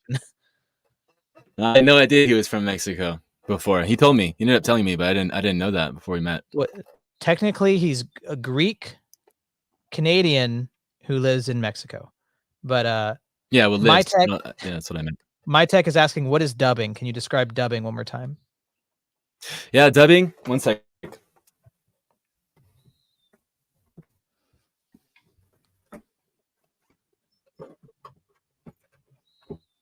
So this is my little Akai MIDI mixer. But dubbing basically is you. I'm like I there was a problem have getting the band together. You maybe so you I decided to just be one man band, and you can do that in reggae with dubbing. So with channels, you have an instrument. This could be the kick, this could be the snare, guitar, organ, hi-hats, maybe like other toms or other percussion instruments, the bass, so like at any moment I can turn the bass off, and it creates like this, there's no bass in the song, and you're kind of like waiting for the bass to come back, it kind of puts everything in the air. So I can ground vibe, I can put it up in the air, and then all of the knobs are for effects. So when you're dubbing, you can throw delay on the guitar, or a reverb on the snare, and you're kind of working with these. And you have buttons also, like if you want to like a quick delay or something, or you want to stop something really quick, instead of having to slide or turn. But that's the vibe. Knobs, buttons, channels. Nadim is saying Yeah. that's looping. Is there a difference between dubbing and looping? That's not looping. Yeah, I didn't think so either. So but what's the loop, difference? like Nadim's asking. well, for the channels, you could turn off an instrument or on. So you're not looping it, you're turning it on or off. And with the knobs, you're putting a delay on or a reverb or tape or whatever you want on any effect you want on the instrument, so you're not looping it. If you put a delay on a guitar really quick, it could sound like it's being looped, like chung, chung, chung, chung, chung, chung, chung, sounds like it's being looped, but it's not. The looping I just do actually with my computer. I'll just like loop certain parts. And playing, like looping live, I don't do so much. Sometimes I have a loop pedal, and sometimes I have to do a lot of looping with my own voice and stuff with like a pedal, But everything's usually pre-looped when I'm dubbing, so I'm not actually needing to loop really. Sometimes I will. I'll throw like a certain, if there's a key change or something, sometimes I want it to play longer, so I have an option there where I can keep that going for longer. But usually it's all kind of set up and looped to where I don't need to be doing that. I don't need to be looping live, but the options there. The thing is really about just feeling, like you want to create, like you want to ground, so you have bass, and a lot of it's just drum and bass or meet in the middle, throw on the organ bubble or the guitar. Those are the two main instruments used. There's a lot of synth sounds as well in the dub usually, but the main thing, man, is like what defines it is the skank on the offbeat, the bubble organ, which is like you have the chop or the bang, which is like a grand piano, and then the bottom is an organ, so it sounds like a bubble. Yeah, that's really common in roots. Fuck Communism is asking, how long did it take you to grow that glorious chin bush? Yeah, I don't think it's that glorious. It's more like a neck bush. From the same guy. Oh, go on. You didn't even answer. Go on. I think it's been like 2 years. Okay, like 2 years of growth. Okay. Yeah, you got cut off. Yeah, I can hear you now. I can hear you. Same commenter. I've had 3.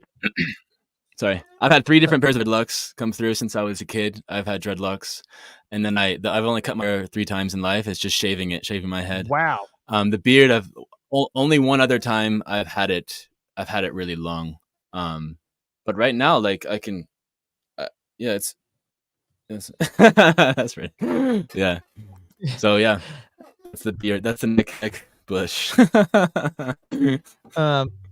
Somebody's asking, the same guy's asking, how long until you come back home from the store to get the milk and cigarettes? I know it's been basically since my whole life since I've seen you. I didn't even know you're in Mexico until today. So I mean, that's I'm still waiting for you to come back, and I don't live with mom anymore. But I mean, so I'm a full-time stay away black dad. So I will not play catch. I'm not going to pay child support. But this talk has been cool, but yeah, there's no, I don't owe you anything. And yeah, no, I understand that. And I don't expect to hear from you for at least a few more years. I mean, if this was like something we're going to keep doing, I mean, that'd be maybe too much for me. I don't know if I'm ready for that, but okay. Abba, my black dad, Logan's asking, what's the difference between a single, EP, LP, and an album? Do you know the answer to that? I know that a single to me is just one single song. I think that you could also include I think Spotify, if your EP, which is a few songs, if it doesn't exceed 10 minutes, then they will have it marked as a single. But that's just Spotify. Album, for me, album is 9 songs or more, but that's my thing, I don't know why I have that belief, but that's like my, like, I'm in my head, it's like if I don't get to 9 songs, it's not an album, it's 9 or more. I don't know why. LP, I don't know, man. What's an LP? I mean, single usually is just a song, typically from an LP, that's going to be put out early to promote the LP. EP is extended play, so that's a small album. probably 3 to 5 songs typically. From my understanding, they often will be like B-sides from the LP that didn't make it, something like that, but not always. An LP and an album to me are the same thing. It doesn't stand for long play. Am I wrong? Mano's here. He Mhm. can probably correct me, but that's just an album, you know. Man. In my head, it's like 8 or more songs, but 8, 9 when we're splitting hairs. My tech is asking where in Mexico. You said earlier, but where in Mexico are you? Chiapas. I'm in the South Chiapas. I moved here because the face masks and social distancing was happening way too much in the center of the country where I was living before. So I've been here for almost 3 years here in Chiapas, 6 years total in Mexico and 3 years in Puebla, and which is in the center of the country. And now I'm in San Cristobal de las Casas here in Chiapas, 3 hours from the border of Guatemala. And yeah, man, the altitude here we're high up. We're in the mountains. 2,150 meters, 2,200 meters, which is over 7,000 feet. So we're really high up, actually. I know But yeah, you're it's a huge town. It's like a city, basically. It's the old colonized, Spanish colonized vibe, but the majority are indigenous, and there's supposedly 1.5 million people that come every day to the town where we live to purchase in the markets. There's these huge markets, kilometers long. I mean, they're like huge markets, and there's like four major ones. There's a lot of different ones, but there's like 4 massive markets where all of the towns, they're indigenous, they speak Tzotzil and Setal. They're all the other towns around us, and they just flock every day. So there's a lot of traffic and a lot of people like in this town, a lot. And but we live outside. We're like 100 meters up a hill, a walking hill to get to where we live. We can't drive a car to our house, so we are like out in the woods, far away from all that. Someone asked, what does the lion represent in Rasta? I know earlier you said it represents for you Christ. Is that just typical for Rasta and reggae roots? Does the lion represent Christ typically, or is it something else in other reggae music? Man, if Mano's in the chat, have him on. He could tell you all of that. I think he knows a lot more about patois and Rasta rhetoric than I do, even though I make reggae music. It's pretty sad. Lion of Judah. A lot of people refer to the lion as Haile Selassie, which is the emperor of Ethiopia, who is Rastafari. And they think of him as the lion and that Christ is the lamb. And a lot of Rastas think that. I wouldn't say all of them. The awake Rastas know that lion is Christ. I want to say that. But otherwise, I say it's Haile Selassie. And the lion, there's something about the lion that's just fierce, and a lot of gay artists, especially, have kind of an intense vibe, fierce in a way, and a lot of Rastas are called lions. They're just called lions for that reason. And I've told you a couple of times in this chat, I have a group of lions that support me, and they all have an affinity, of course, for roots reggae music. But I like it, man. I like calling my lions, and a group of lions, together and moving forward with the works, and hopefully holding the torch of truth is what we're standing on, at least hoping for.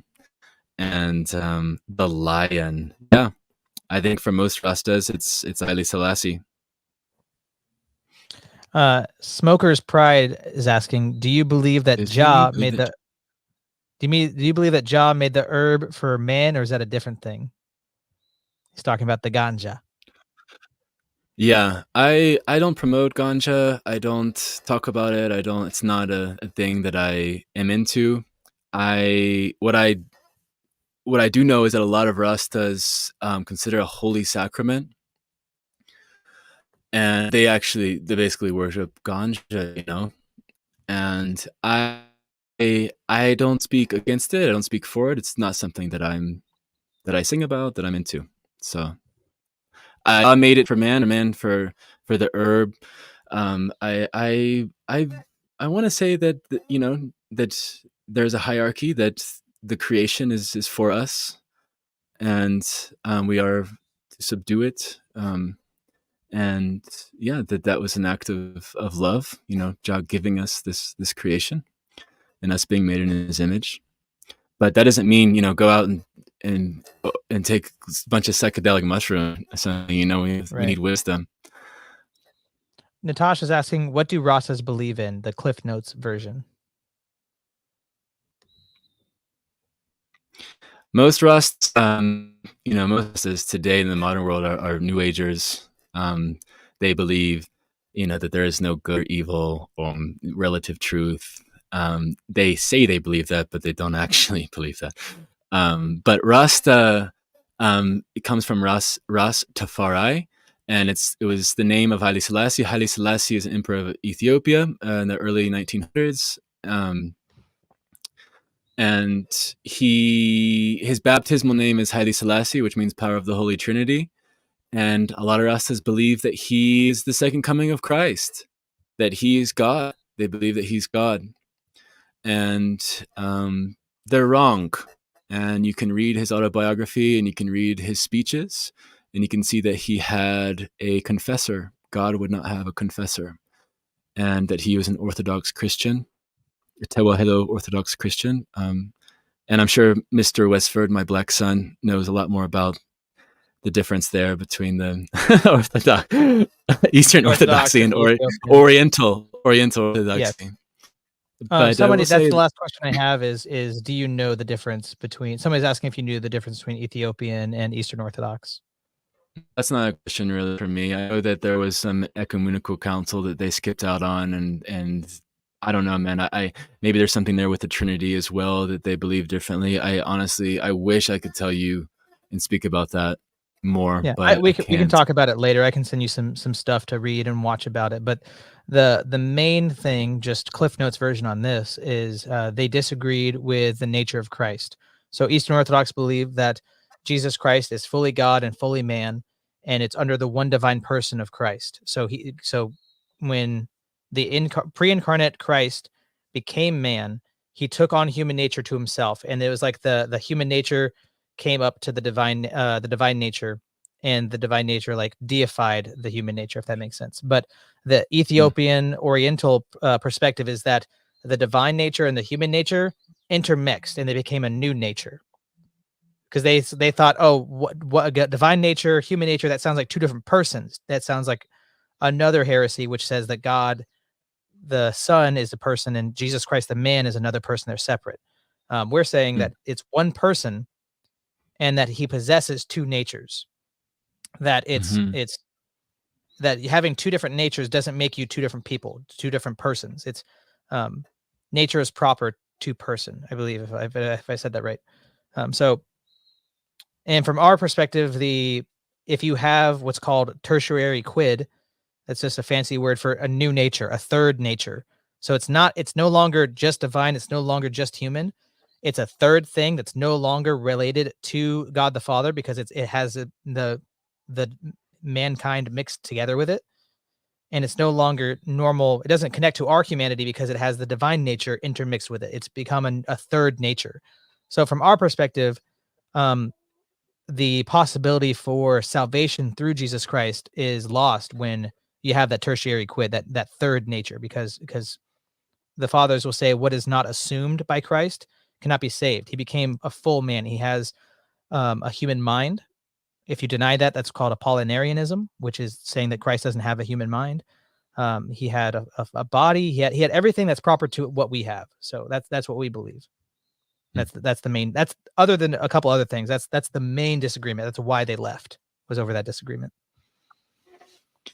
Yeah, I was looking on their website. The Tewahedo is the tradition there in Ethiopia, and I was reading about the Trinity, what they believe, their dogma. There's a list of their dogmas and their sacraments, was reading about the Trinity, and I couldn't really find a difference. But maybe I think I'm lacking information. But I saw hypostases, and I just seemed really similar to what the Eastern Orthodox believes, It and there are similarities, and they obviously look like us more than a lot of other people that are out of communion with us, like let's say the Roman Catholics. But a lot of, and you can read, I think it's the Fourth Council that they left in the first century. F communism is saying, wouldn't that be three natures, the Holy Spirit? Do the Orthodox not hold to the triune belief? Yeah, we believe in a Trinity. So to us, there's one divine nature, and there are three divine persons that share that one divine nature. So one nature, three persons. Just like how Abba and I here, we're two different people, but we share one human nature. It's a common human nature that he and I share. But yeah, the Orientals, the Ethiopians will use a lot of the same language because they hold to the first three councils that we also hold to, but they deny the fourth and everything after that. So they would still use a lot of the words like hypostases, which is just like the instantiation of a person that possesses nature. So like the hypostasy of the Father is different from the hypostasy of the Son, but they both hold to that divine nature, but they're different instantiations of it. It's getting into big talk. I'm sorry to slow it down there. Yeah, I will say I haven't learned from any saints in the Orthodox Ethiopian Orthodox tradition. We read John Chrysostom, Saint John Chrysostom, and we're listening right now to this Orthodox teacher in Australia called Orthodox Talks. Maybe you've heard of it. He's great. And yeah, Father Josiah, is a popular one on YouTube that we've learned from. So none of our teachers right now, my wife and I, none of them have been from the East Oriental Orthodox tradition. So yeah, man, like I had told you at the beginning of this conversation, we're dabbing in this right now. So it's not something I can talk so much. Yeah. Destin is Father Cosmas, that Austrian that we listen to. I think that rings a bell. I'm not very good with dates and names, man. That's okay. Sometimes I am. Sometimes I'm like ballpark of the 300s to 400s. Uh-huh. Yeah, but that's cool. Are you putting those on the screen? Those comments? I can go see the click. I could go over to YouTube and see them. Yeah, cool. Oh, so you only see them when I interesting. I don't know why everybody else that's come on is able to see the stream of them like I can. I don't know why. I don't know why that's not the case with you. It's Mexican internet. I just found it. What? I was on the private chat. Now I'm over the comments. Now I can see the comments. Oh, I see. You were just yeah. You're on the wrong tab then. Okay. Yeah, exactly. Cool. Yep. I should have mentioned that, but yeah, I was trying to pop at the ones that were kind of. I was loosely looking back and forth. Some people like, can you read my comment from a minute ago? So, but yeah, that was basically all of the questions. Is there anything else you want to get into? We're almost at 3 hours now, so I'm notoriously bad. Ask my wife. I'm really bad at ending these things. It'll be like 3 hours comes by. I'm like, okay, guys, I want to start winding down, and then we hit 4 hours. I'm like, well, bye, and I just end it like abruptly. So that's something I need to get better at. Yeah, like you said, it's hard to you're an artist, it's hard to jump into that role of plugging and click subscribe and all of these things. Yeah. It's like it doesn't come very natural. I think it just takes practice, and then naturally, if you start naturally if you start practicing it, and you're an artist, I'm sure that creative ways to advertise yourself will come out. Mano says, Abba, when we chat, when I have you on, we're going to chat about Ethiopian Orthodox is connected to the retelling of Orthodoxy from a Rasta perspective, adding Marcus Gravy in Salasi. Gravy. Marcus Garvey. Yeah. Oh, Marcus Gravy. That's what happens. Might as well. Oh, good. I don't think he's. I don't think Garvey. He's yeah, man. I'm dyslexic. He's not. in my opinion, he's not worthy of much respect. You can call him Gravy all you want. But That's what what I happens when I'm say, 3 hours deep into a stream. I can't read anymore. yeah. So I came up with this, Marcus Garvey syndrome, and that's what a lot of modern day Rastas are suffering from. So yeah, Mano, we can poke the how do I say? We can poke the flame, um, play with the fire, amp it up a bit, because I posted this reel with Mano. I mentioned black nationalism and how the Rastafari movement is outdated, and it sparked this whole thing with Rastas coming in and cutting and, calling me a racist and whatever, and then I got a death threat actually from one of them in a private message. But he definitely offended some black nationalists on there, and they're still hoping, let's cattle some blacks together and put them all in this one specific area, regardless of their background, of their religion, of what they believe, and they're just gonna magically all get along perfectly. And that's the, false utopia that they have fed, I guess, Marcus Garvey did. And, I don't want to bash too much on Marcus Garvey because, man, I don't see you anymore. Can you guys hear me?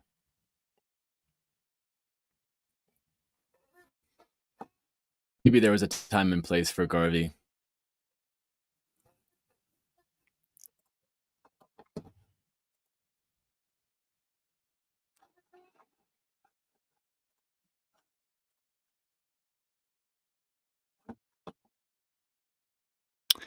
Oh, so I'm in this. I'm by myself now.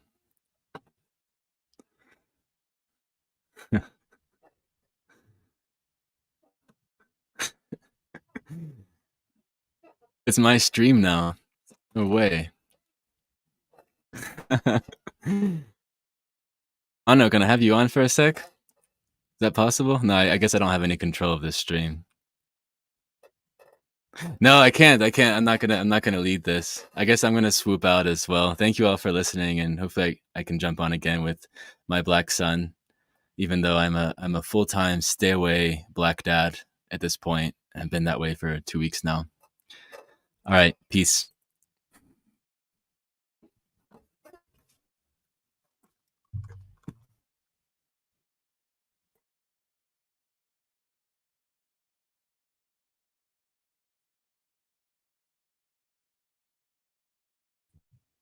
I missed him. Dang it. I had to go get my charger. Sorry about that, guys. My charger, my phone was at, oh my gosh. My laptop was at full charge. I didn't think I'd need it. But well, dang. Thanks for coming on, Abba. I guess that's one way to end a stream. Just dip. Man, do you want to come on for a minute? Yeah, I meant to do that. That was very professional. I'm a legitimate streamer. I know what I'm doing. It's rough out here, you guys. Hello. What up? How you doing? How you living? Oh, just spreading the pig snake prattle, living the dream. How do you go about spreading the pig snake prattle, dude? Oh, I hop onto your streams and then I just yap about whatever. So I am the medium for your pig snake prattle. Bandit General Rasta Clats. Oh, we got a rude on boy. the debate. We got a rude boy, not deep. We on the debate today. This is why I make the big bucks. I don't charge my laptop, and then the battery just decides when the stream's over. Listen to me, your blood clots. I come here to entertain. I know some of y'all weren't entertained, but oh my gosh, it's too real. My dad skipped out on me once again. I didn't get to say bye to him. I didn't get to say bye. Oh my gosh, all this absent father jokes, it's just reminded me, the moment I saw Nadim's last name, I just immediately, all I could think of was absent dad joke. Nadim had dad, but he left for milk. Nadim has dad. Nadim had dad. I see y'all disrespecting Yakub in the chat. Yeah, bomba clats, don't do that. Go Yeah, on, you you kinda- rude boys. Disrespecting my man. You put some respect on Disrespecting me Yakub man Yakub. Nadimski. the rooster is just more proof. Me name now That's true. Nadimski. Well, if you guys want, let me check see if I have any super chats here. Help me get off this cold porch. It's rough out here, y'all. If I just had it, if I had a dedicated space, I wouldn't have to set up each time. And hey, I've got my laptop's fully charged. I charged it overnight. I don't need to get the charger. What a fool am I? What a fool am I? You need to go You on a and build you a batty boy, shed. ain't you? You're a batty boy. Yeah, man, I need to build a shed. Hey, Shed. Batty boy, Bumbleclaw. and pride man. How would they say You're- shed? Build a shed. A shed. Build a. They Yeah, say- man. they- Build they- a. They say enough Build the madness in the shed. shed. Build a shed. Enough madness in the shed. There It's like be sh- all it's- kinds of pussy clapping. I think it's more like shit with a D. Build a shed. Build a shed. Yes, yeah, Build the like that. shed. Yeah, I was saying you gotta change the vowel definitely. Build a shed, man. Wow. What'd you guys? Was that a good stream? Y'all learned something? This is the Yes, after party, I good guess. stream. I just wanted to get off my conscience that you tell him that Get you off tell me. him. What you waiting for? You go on now. Your little You got the joke whole thing. room shaking with the anticipation. Your little ginger joke thing, ain't you? You do what? You try and make fun of me because I'm a Darashi. Bomba clot, you talking to me, man. Funny, feminism. Oh, we gotta is have a John up here. If problem. we're doing voices, we gotta have John. Buddy John. Ah, get the be power Rastaman. button buddy up here. Oh, get the power buddy. We get the power buddy boy. Get Pondy John, the bomba clot in the stream, y'all. Nadim, you must practice this. You're way too good at it. I don't do that. I got the Jamaican in my blood.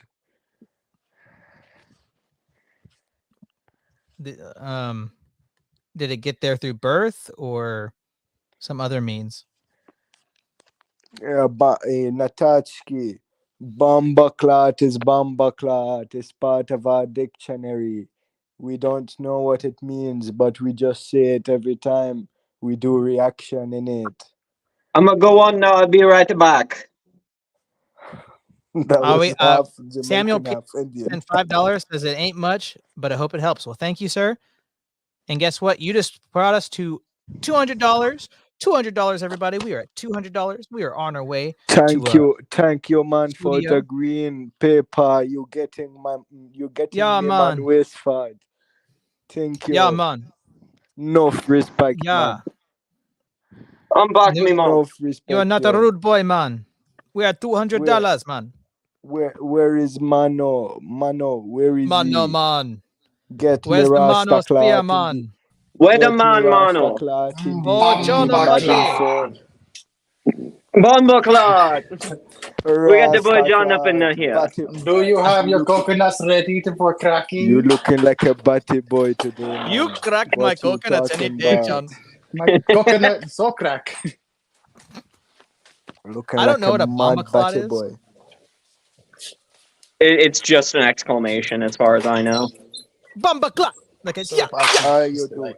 Logan, Bamba Clan, Logan, Bamba Clan. Bomba clot, John. Sounds like you're like Bomba saying like clot. get off my lawn. Hey, bomba clot. Hey, Yeah. bomba clot. Bamba Clan's out of here. You silly ass bomba you clot. little joke thing. Listen to me. You sound like an Indian Jamaican boy. I don't What you fucking talking about? Bamba Clan, my brother, my brother. How do they talk? Me butter on me bread. Mamba clot, my brother. What? Oh yes, bomba clot, me brother. Is Jamaican minstrel pads. You looking like a batty boy, man. A Is that butter true? boy. You know nothing about butter. Oh Come my butter God. my coconut. It's true. Bamba Clark. It means bottom cloth. It's for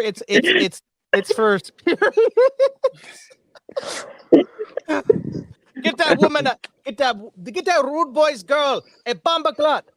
She was Bomba wearing no. She had no bomber clothes on. Get her out of here. Oh, bomba's not clotting. She got to wig. She said, No bomber, no Bomba kaba. Do the Mormon Jamaicans wear the magical bumbleclot? No bomba, no clot, no service. I cannot believe that man has only had 3 haircuts his whole life. That's crazy. That's wild. Fucking wild. Yeah. I've had 2 since COVID, but What I've you had like drinking, 5 that man? I cut You're myself. drinking Just... the called Jamaican beer. You little Yeah, we're going to push to Logan. the culture, man. Hey, feminism. Hey, get out of here. Yeah, bomba clot with it, Feminism a is feminist, a not bomba clot. problem. Feminism is a problem. My chicken Wilma's walking up to me like she's concerned about all the yelling. She's coming to check on me. Where me man Huey? Yeah, hey, bomba clot the chicken. Where my man Huey? What? Where me man Huey? Oh, I thought you're saying Jewy, like I'm being a bit stingy or something. Hey, now Huey- don't be we're not bringing talking- bagels into this discussion. Huey's, John, you smoking Shut the up, reefer. there's Butters over there. She's retarded. I John, don't see Huey around John, here. you smoking the He be reefer. partaking too much of the herb, No, not today, you know? buddy. Give me a pasta, you blunt man. Wilma, come here. Do you want me to shotgun this into your mouth? What you talking about? I ain't no butty Bomba boy, clot the man. chicken. Hey, chicken, bomba No clot. butty boy. You're Rude boy, Rasta get clock, out of here. man. Come here, chicken. Come here, chicken. You come to Kingston, Ah. Jamaica. You come to Kingston, Jamaica. You talk to a rude boy like that. They be calling you butty boy and slapping you around. We're all one man. What do you have to say for yourself? Yeah, Bomba you cloud, bad cock. boy, bad boy, rude boy chicken. Rude boy chicken. He think he a rooster, but he Let the ain't cock no speak rooster. for himself. The only rooster is the Rasta man. I don't like it. Flee! Bomba clot! Bomba clot! Oh god. Where's Mano? Where's Mano? Where is Mano? Don't Counter my wife You is argument. have telling me to be quiet. Mano on the Discord, man. Where is Huey? Where's Mano? I don't know. I am not my chicken's keeper. Am I my cock's keeper? Am I? I am, sort of. Well, I was gonna say you should always keep track of where your cock is. Always? That's the places John. I don't even want to know. He gets John, around on his own, don't you know? John, I don't. every time I read your name, Can't leave him unsupervised. I don't spend all day with my cock. I mean, he's usually He's just out and hanging about doing around. his own. Yeah, he's John, got a mind of every his time I own. read You leave your John. cock unattended? I got things to do. What your batty boy is talking about? I feel like man a batty boy call. I love. Somebody else commented the other day. We had like another one of these interview streams, and then the next day was just this for 3 hours. And somebody's like, "Wow, the contrast between like the serious interview, like intellectual, to like just the crazy butty time." is startling." Because you alone, man. You get up and think about interviews, and we the boys we talk about There the he comedy. What's going on, you Bomba clad. savages? Bombo clap, man, you know. No respect, Bumbleclot. man. I learned in No real time that respect, means that's a mano. tampon. No, it means toilet paper. What? Somebody was saying it meant Bombo tampon. clap. No, here, I'll give you some one. Bumbleclot. Bombo What are clap these Haitian means women doing bum with cloth. themselves? It's Bum clot. Bum cloth. And then what you're talking about, maxi pad, is blood clot. It's a Yeah, blood clot. clot. It's a blood cloth. Blood clot. Yeah, that's blood cloth. Found the Natasha's in the general, chat. mano. Last time we were talking about stuff like that, Natasha got upset with me because we were talking about the Prison pocket. Prison Yeah. pocket. Is that have we coined this phrase? Is this phrase now official? Let's do it. Prison pocket. It is. T-shirts. No, I've heard prison mano. pocket for most of my life. Oh, you have? Oh, wait, because you don't Yeah, you no, work in it- correctional facilities? Huh? No. Some of my family has been in correctional facility. Okay, got it. Mano, explain to John because I'll be calling him a batty boy. Yeah, Bate boy. What do you want me to explain to him what that means? Explain what it means. I know I'm a baddie boy. Quite simply, it means you're gay. That's pretty much it. There's other more eloquent ways of saying it in patois. There's also a bati chemist. You know, you're doing chemistry experiments with the asshole. You know. I am the booty alchemist. I make the best potions. Full You- booty What did I alchemist. jump into? Well, I'm seeing these awesome comments here. You're not a cockmaster. It's a butt wipe, multiple clots. What is happening here? Blood clot comments, man. Dude, somebody's You see watching why I've us, been man. fucking called a homo Somebody's all my watching fucking life? us. Yeah, somehow I'm the gay one every time. Yo, No, I bombo tell clad, you, right? it's John the gay one. He the batty boy. He the alchemist. Oh, You this just guy's so mad. smoking. John's The smoking. alka-booty. Only lately. I'm have I gonna need wanted I'm gonna need to steal that. You Full can steal booty all my alchemist. booty. You didn't. No, thank you. Come again, but no, thank you. You look like a little monkey. Yo, I monkey. clap like a. Hey, fucking- you shouldn't say that to Mr. Westford. That's hurtful. Yeah, you speak bad about my people in front of me. It's not good. I'm a little bummed that I didn't get to say bye to my dad, and that I If probably won't hear anything, from white him for a people are couple years. monkeys. They have more hair. What? Your dad basically left and go get the carton of milk. Is that where he said he was gonna go? The chicken. Yeah, he had to go pick up milk and cigarettes. Nadeem, is that your Those Jamaican times. accent, dude? Is that Nadeem's Whose? Jamaican accent? Yeah, Nadeem, say something. Do it again. Enough respect, man. Bomba clot, you like a That's bad it. clot. That's it, man. No, you know. Can you You speak come, your you come to Kingston, Jamaica, you visit me. Nadeem, can you speak Lebanese in a Jamaican accent? There is no language called Lebanese. You're That's Well, like saying, whatever can the you fuck speak you American? Whatever Can you you speak Mexican? I don't You'll know. I don't speak know what you speak. Syrian? Arabic. Or no, Arabic. You're Arabic. rude boy. Aryan? You Aryan? got to think with your you got to think with your you got to think with your brain matter, John. No coconuts, just knocky. No, Just after say the something in conversation Arabic. about leaving Huey unsupervised, I my brain got shut off. Man, you stepped in some madness. My laptop yeah. died in the middle of the stream, and I came back. My guest was gone, and these guys showed up, and it's a standard professionalism on my part. That You part got me to I stop- caught you the got part me where to your stop laptop started my died own and he stream. said goodbye.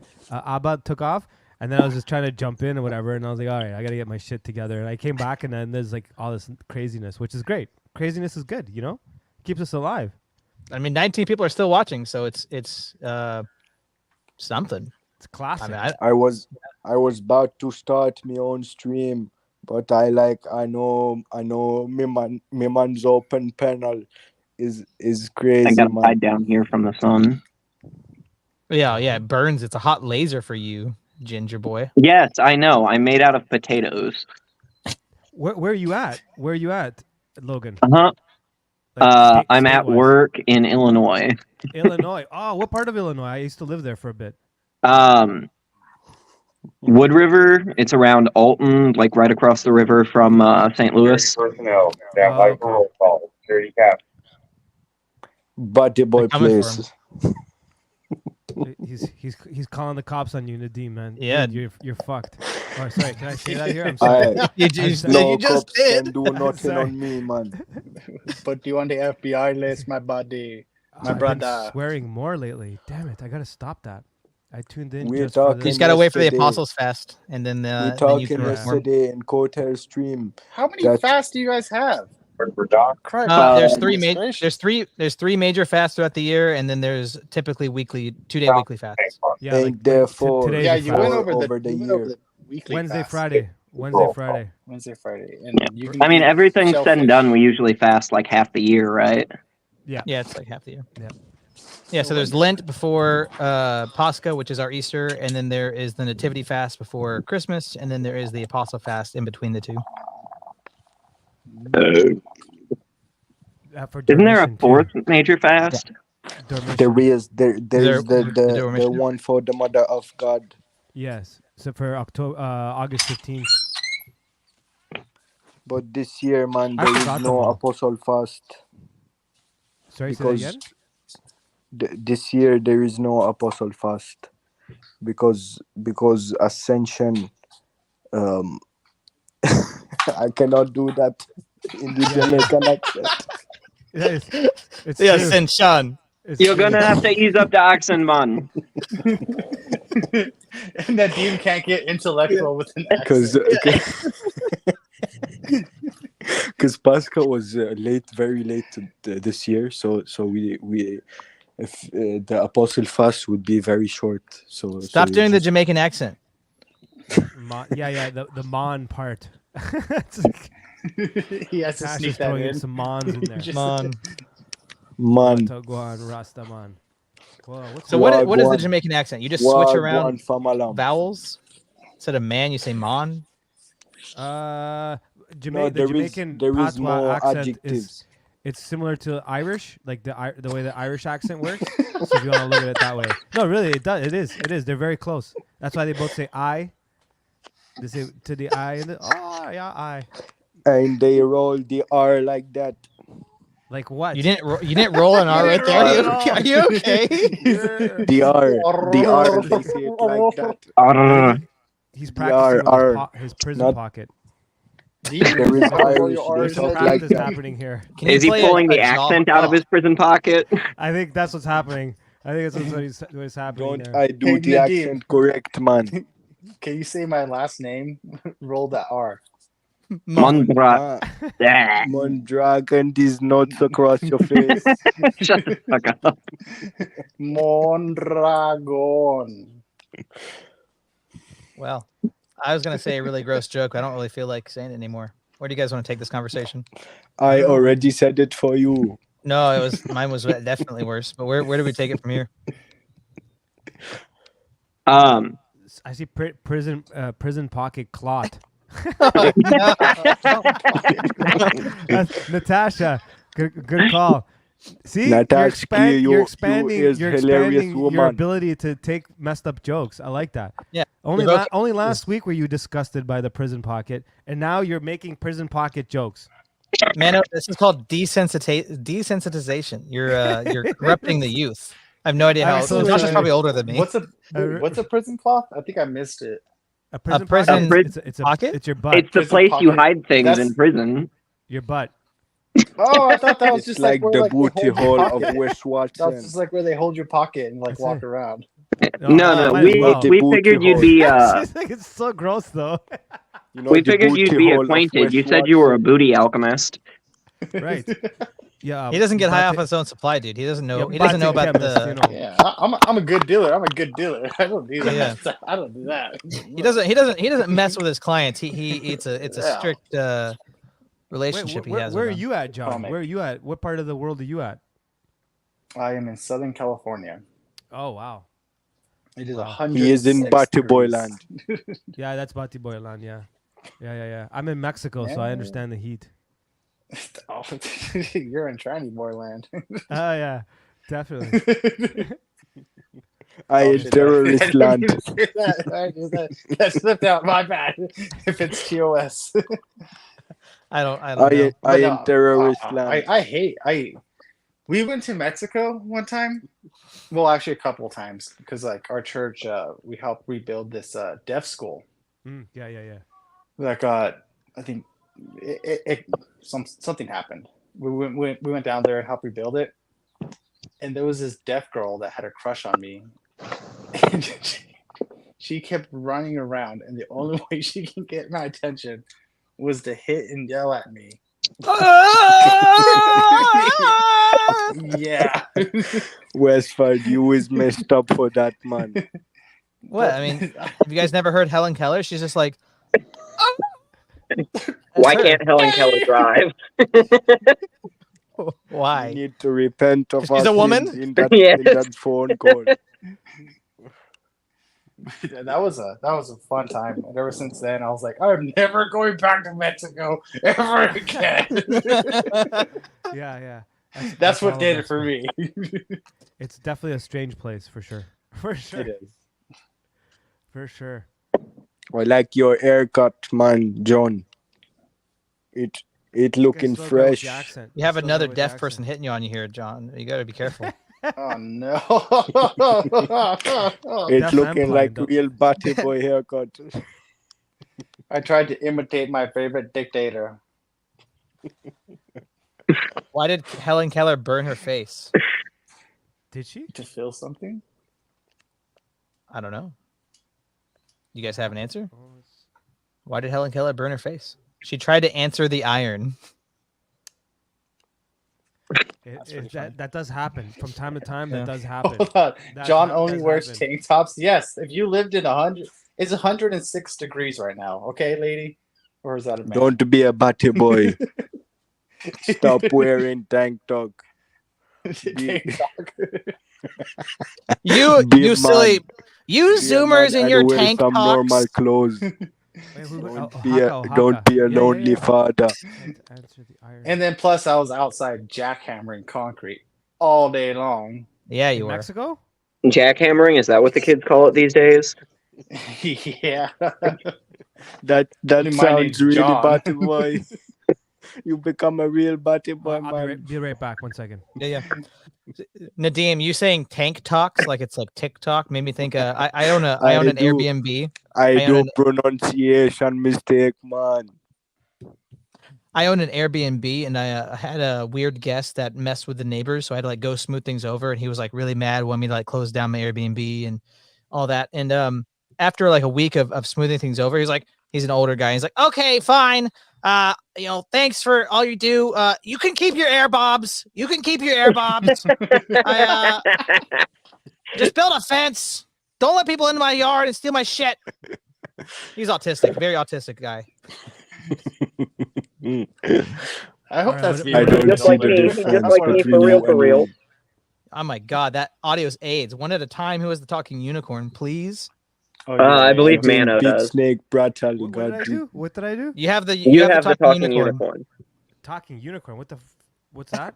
What That means You don't listen to the Westford Is it- streams. yeah, you don't know I the do. deep lore. I'm sorry. You I do don't not know the deep lore, of the talking inside unicorn. jokes It could of mean our a lot of stream. things. We were just talking Okay. about prison pockets in California. So, unicorn. It could be a lot of things, dude.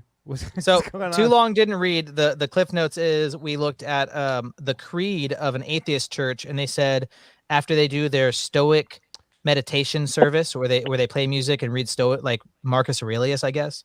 They sit Okay. in a circle and anyone can preach, but they have to be handed the talking unicorn and it's their time to give a sermon and are in a circle passing the talking unicorn about. So that is how if we're doing an open panel like this, we pass the talking unicorn around so it's not we don't have audio aids bleeding in people's ears. Oh, that's a good. This so made you me want me to remember. ask Why would questions and say some atheists random Where did shit? Marcus Oh my did god, Prodigy- AIDS! AIDS! Where- So, where- this is Quick, why we everybody need the talk at talking once. unicorn. This is why I mute you. I mute you. I mute you. Somebody has it. Okay, Mano, you have it. Everyone else is Where muted. did Prodigy God, disappear? stop it, Mano. You have it. You have. So, The talking so, unicorn. So I just talk about whatever, anything. I guess you have it. Cool. Well, how And did this is how the did religion works. Give me the unicorn. This guy- Give me the Well, blood clot unicorn. Let's okay. How about this one? Ugh. So you guys are all. Most of you guys After are in the that, States, this- if not all of you, except for the Lebanese guy. What's it like there? It's Pride Month. It must be nuts over there because I remember what it was like in Canada when I was there. Here, nothing. John, do you have like restless leg syndrome? Yeah. What's it like in and what's the gay land like over there, dude? Oh, that must be bananas. It is absolutely dead. They will not do it. They will be shut down. At least in our town. They will. Really? Yeah. because I mean, like I said before, I live on a military base, military town. Everybody's like super super conservative. At least the majority is. So once one twink starts coming out in his little outfit, everyone's just like, "Hey, bagel! Hey, it's just like it's quite cool. I like it." But yeah, no, That's that awesome. won't happen here. That That's won't happen awesome. here. We don't have the only people that actually do any kind of street preaching around here are like the what are they called? Like the super evangelical people, Oh yeah. or the we do have a clan of Black Israelites here. Really? Yeah. My Oh, people. Okay. Yeah, your Okay. people, Yeah, man. his Yeah. peeps. Wait, Mhm. you're not Orthodox. What Christian denomination are you? I'm Calvinist. Oh, you're Calvinist. Oh, okay. Yes. I didn't mean that. I didn't mean that in a bad way. Like if that is, oh, you're a Calvinist. No, Oh, it's I didn't fine. mean like It's that. fine. I've been around this channel long enough. My back is scarred. I've from never the met one. whiplashing. Can you believe that? I've never met a Calvinist ever.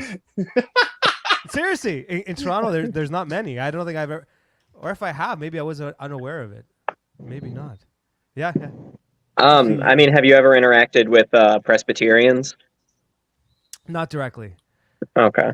So like in Toronto, it's also it's a very different scene. The U.S. and Canada, they're neighbors. We have a lot in common, but a lot is not the same at all, especially in Toronto.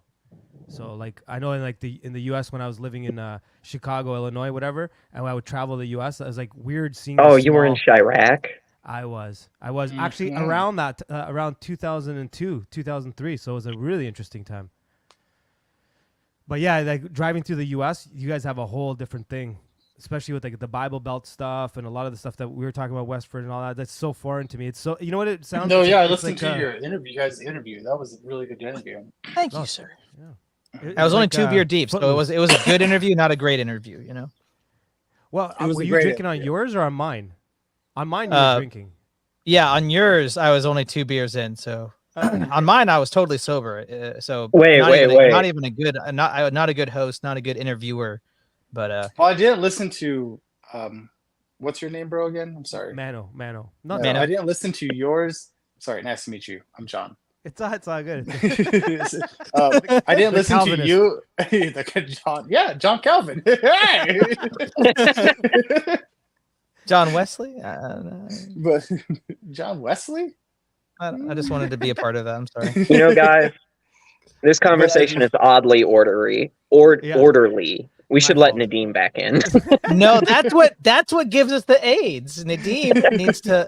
I think 4 people is good. I'm sorry, Nadim, but you got to come up with a better joke other than just you interviewing Wes. But I listened to Wes interviewing you.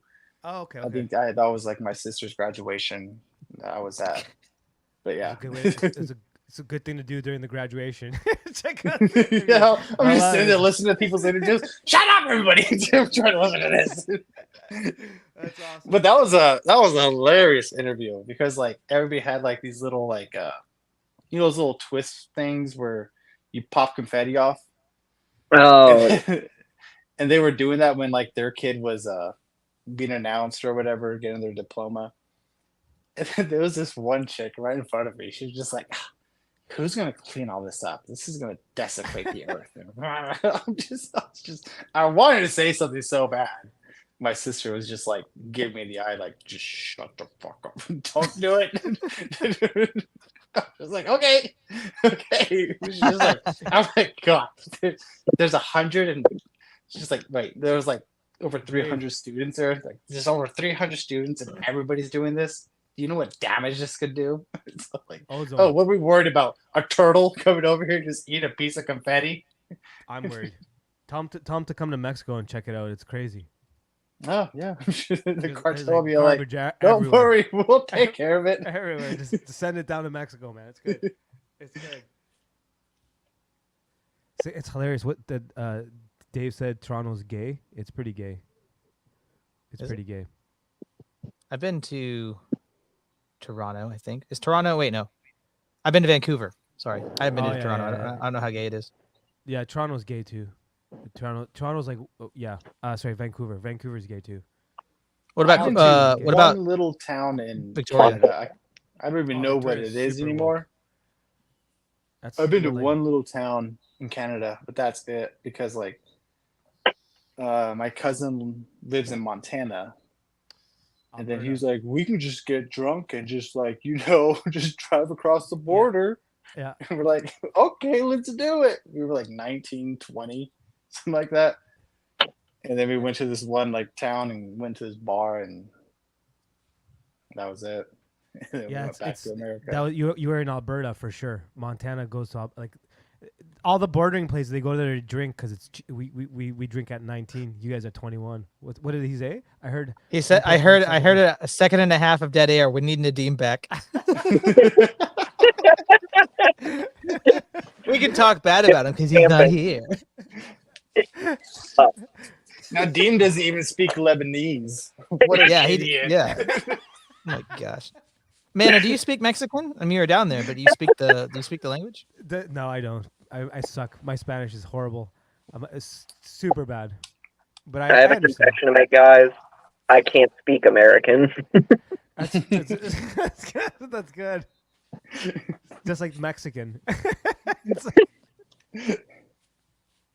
What are they even Logan, teaching what happened to your audio? Nadim? My audio Logan, is it crispy? Yeah. Oh, extra crispy, like Oh, deep crap. fried.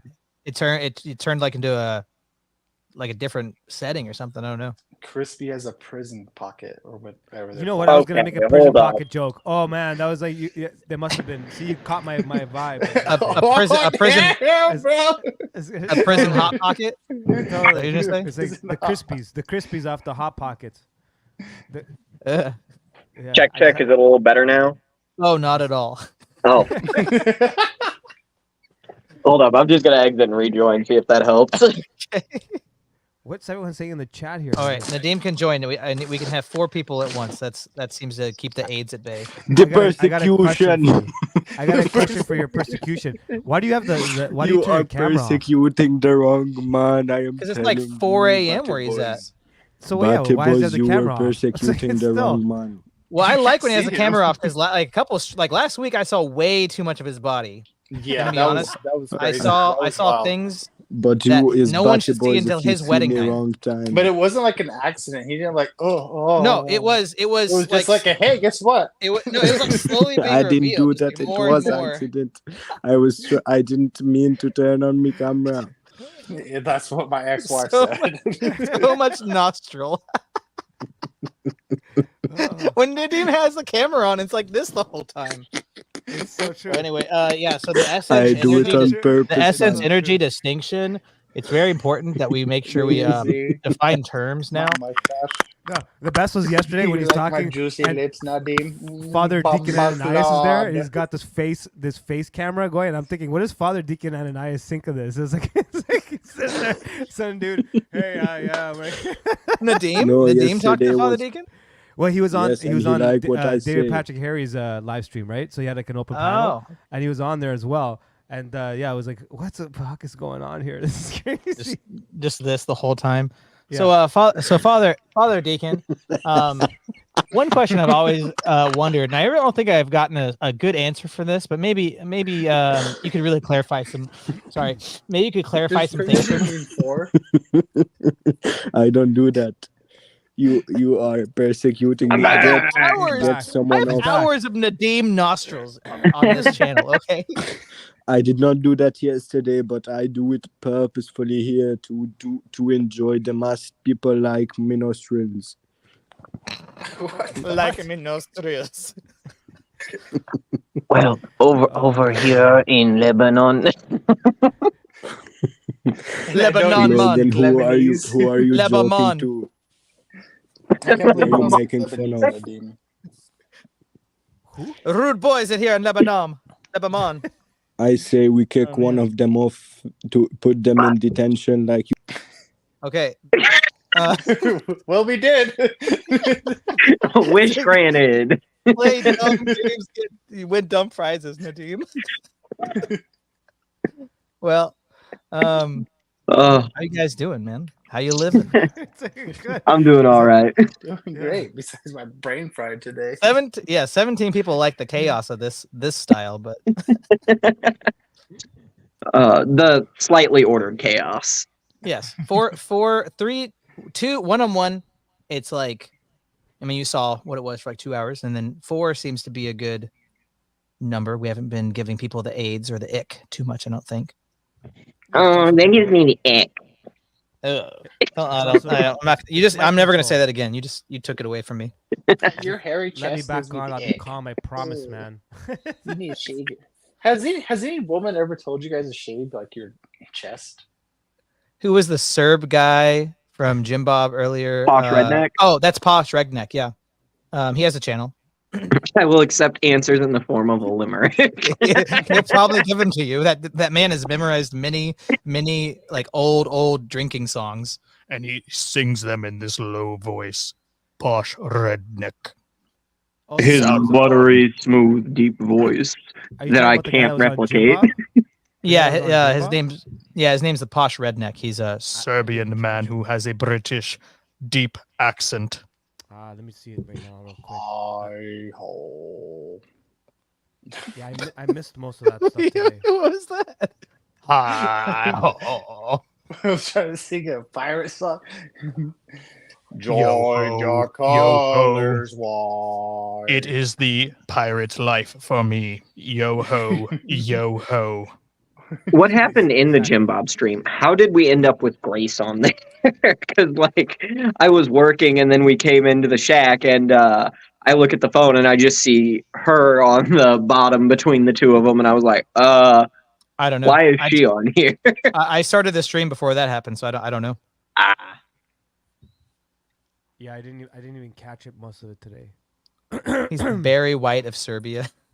For real. I'm sorry, but I was stuck over here on Wes's channel. I didn't watch Jim Bob. Oh, Or man, I got Andrews. a loyalist here. No, I saw the whole dang do dot dang dang be do do. Man, your stream is like two done pudding pops I like to put in my mouth before I get all done to. I don't know where I'm going. You need to wear one of those sweaters next The more time. I break one down there, roofies into that there drink. Your stream's just like a pudding pop quenching my thirst. The bow. I'll be right back. Give me a second. Okay. You're gonna learn about the pudding pop after you have a sip of this here drink.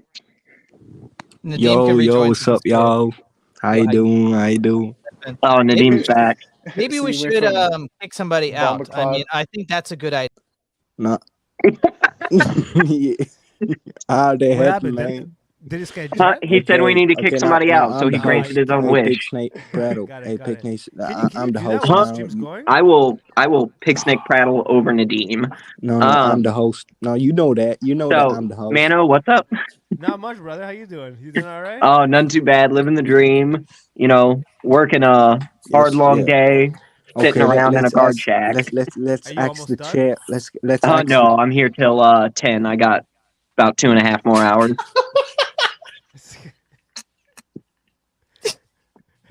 The trolling him. Nadeem stream.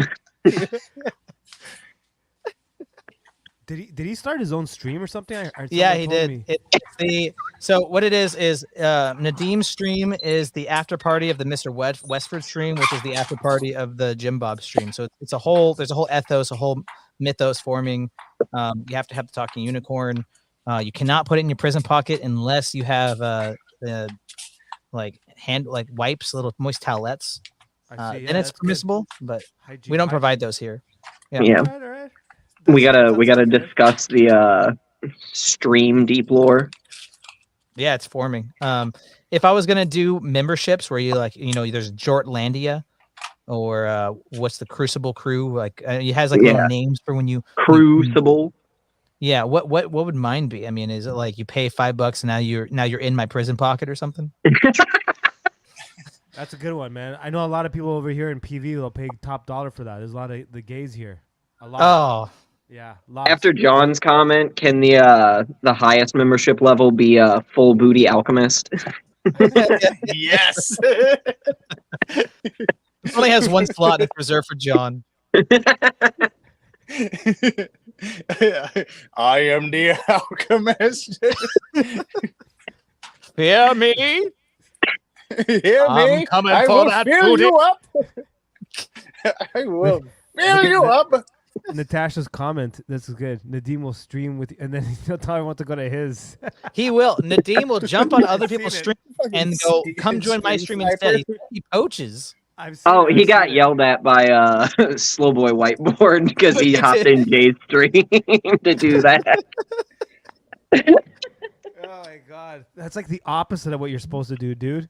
Yeah, he's trying to be gain notoriety of being a meme lord, man. It's working. It's working. There is a lore. He's out there in the for private sure. chat saying, "Come on, man, it's getting old, dude. I might start crying." What Just if the wait till he goal is starts to watch you crying, cry? Then bring him on. Butty, if I could not haze you, then you're not my butty. You don't speak Lebanese, so fuck you. Speak Lebanese if you please, butty. You have one chance. Speak Lebanese. Oh my gosh! I'm scared of the noises I'm hearing. Oh, I prefer the prison pocket. Prison pocket. that was him unzipping the prison pocket. Actually, he has a zipper on his. Jesus. This guy. Hey Nadim, you need to make an Instagram. I might cry of laughter Nadim. now. Is that of laughter? Nadim, do you have Instagram? Do you have Instagram, Nadim? I do. But okay, I Westford. deleted the That was the app. fluent Lebanese. Picture going to like a public market and they're all doing that.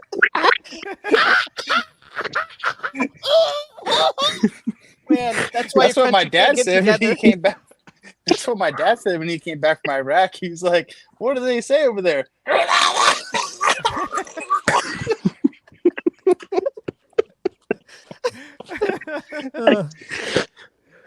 I was in a tank, so I didn't know what to do. Where was this? When was this? What? You got in a car wreck? No, No, in a he tank said in that's Iraq. what his dad said when he came back from Iraq. Oh, from Iraq. I thought you said from a car wreck. Iraq. Oh man. Well, I mean, Stuff. those are more or less synonymous, but Yeah. That's crazy. That's crazy. I just won't say anything so I don't get kicked off. too late. I'm sorry, but you open up. It's the timing of it is too good in the team. I can't pass it up. You just hand it to me like that. I'm sorry. You can't put your prison pocket in the palm of my hand and not expect me to do anything with it. Like a balloon. I'm gonna I hear his got a laughter. Right? pocket. There he is. He's back. I like how you just like press it off the man. No. Ask His John laugh if is his just dad great though, told because him he sounds like he's just What? choking to death laughing. churches. Ask John if his dad told him about crunchies. I They're don't know. crunchies.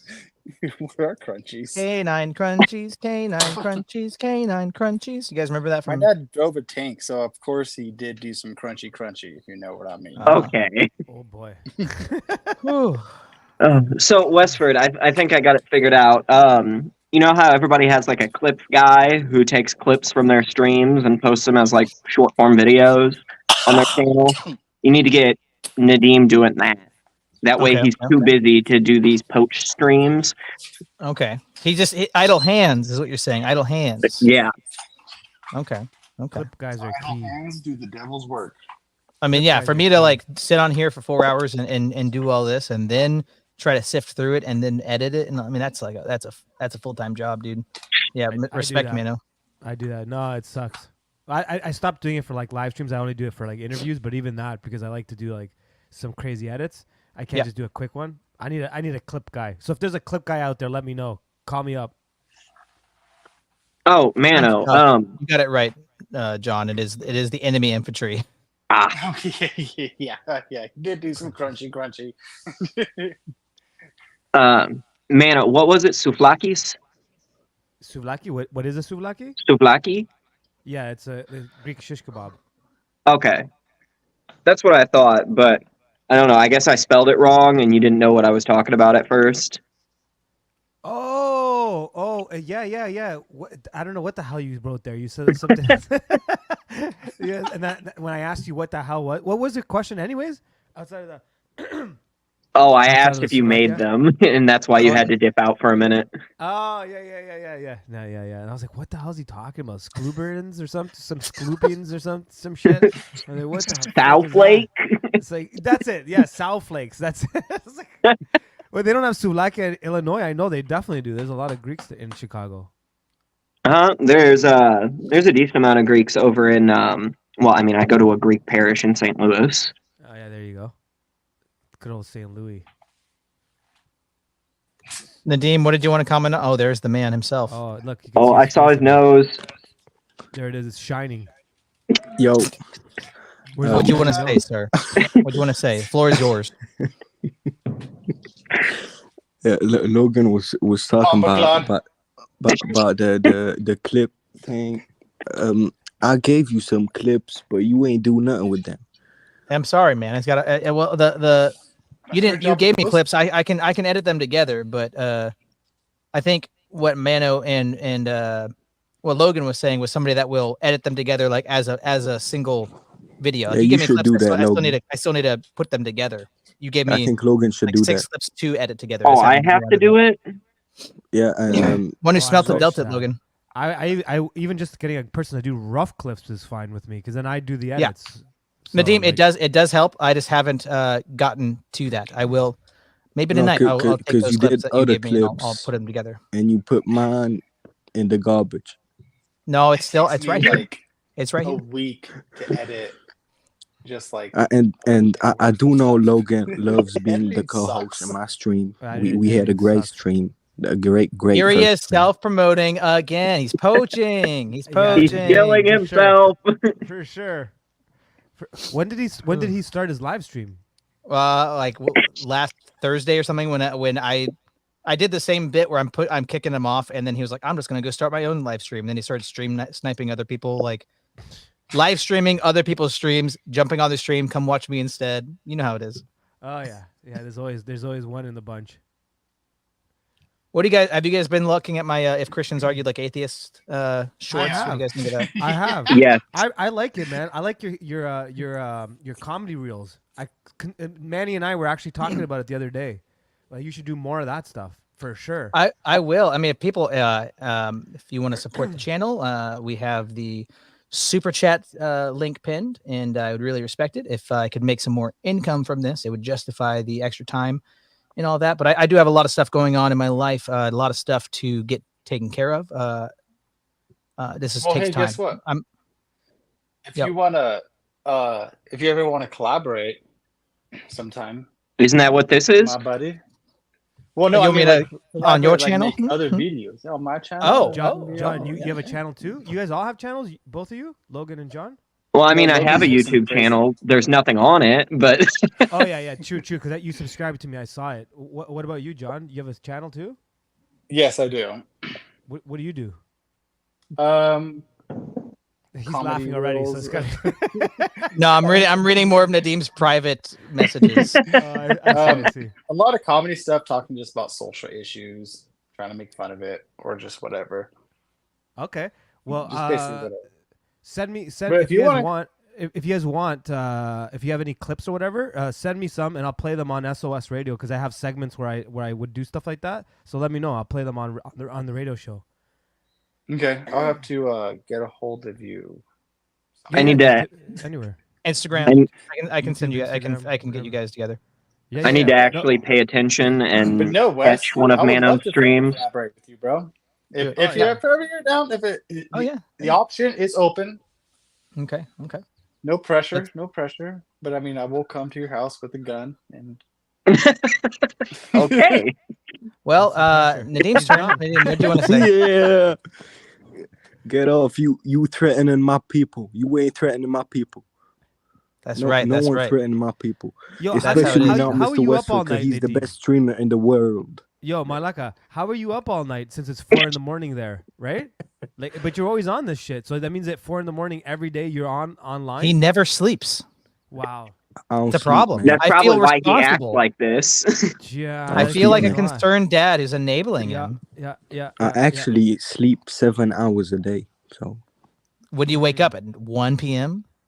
nah, man. I sleep at 4 and I wake up at 10:30. Like 4 a.m. and you wake up at 10 a.m. And where does the 7 hours come in? Yeah, the math. It's 6.5. Same thing. Yeah, I was about to say he's rounding up. You got Lebanese math. Don't make any sense to me. You guys have got that Common Core ick. No, there ain't no way we getting back the guy who threatened the people. Well, you see, the problem is he's You getting gotta educated in London. You punish me for like. Well, guess what, Nadeem? I'm headed out. Okay, so the floor is all yours. No, Mic is yours. buddy. Oh, but I am gonna close up shop here in a minute. So everybody, we got 5 minutes, and then I'm out of here. Oh, okay. Everybody, closing statements. Alrighty. What did this stream mean to you? Yes. What? Tell me your feelings, Mano. I have so many feelings right now. I don't even know where to start. So I'll start with the first one. I could just Okay, think of the Kayla. crunchy pockets of butt. That's Wow. it is to me. Wow. It's always like good. Oh wow. Yep. Um. Can I You say? sound like an alchemist. Most definitely. I definitely was one. Well, that was very good to hear from you, Mano. I'm gonna pass the talking unicorn over to Pig Snake Prattler. How are you doing? I'm doing. Okay, I'm gonna pass the unicorn Whoa, over whoa, to John. whoa. Okay, I learned a Pig new Snake. insult today. We call people I gotta full booty use it. alchemists. And how does that make you feel? Does that make you feel powerful? It makes me feel like I am indeed first among morons. All right, John, you have the talking unicorn. Okay. Use it Well, wisely. first of all, the interview was great, my dude. I actually really enjoyed listening to that guy. My black dad. I can't stand reggae music, but I'm very happy for what he's doing. Come Yeah. on, man! You disrespecting the reggae music. I will disrespect reggae music every chance I get. Okay. Oh, it sounded like he No way, disrespected man. most of it too. So you might have some common ground actually. But Man, But I am super glad Nadeem. he's actually one of the guys out there that is actually making a difference out there. And actually feminism for one, is a problem. Nadeem, this is why you got to stop interrupting people. We either have the talking unicorn or we don't. Are we just in abject chaos? And he unmuted himself. Yeah, I'm No. sorry, Nadeem. I'm sorry, but you got I think Nadeem thinks this is a libertarian channel. He thinks this is anarchy. It's no That's hate, it. Nadeem. You just gotta stop interrupting people. You know how that makes them feel. Okay, Nadeem, come back. You have the talking unicorn. Yeah, bring him back. So you have to talk. You Where do make you me go? laugh so much, man.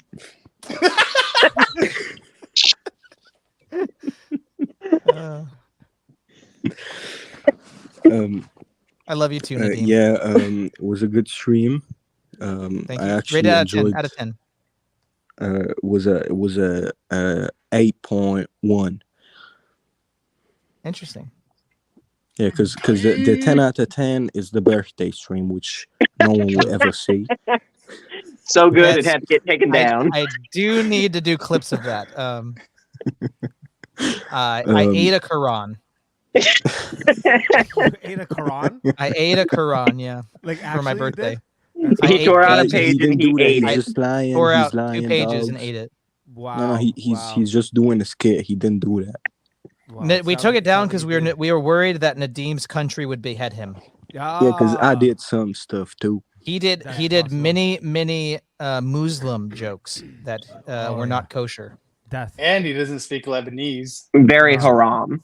Oh So you yes, wouldn't I even know did to say speak no. Lebanese. The Lebanese people would come and behead him, and they'd be speaking him in their native No, language. there And Nadeem ain't wouldn't no even know what Lebanese they'd be people going. that behead. And Nadeem Lebanese wouldn't even know people what's don't happening. They're behead.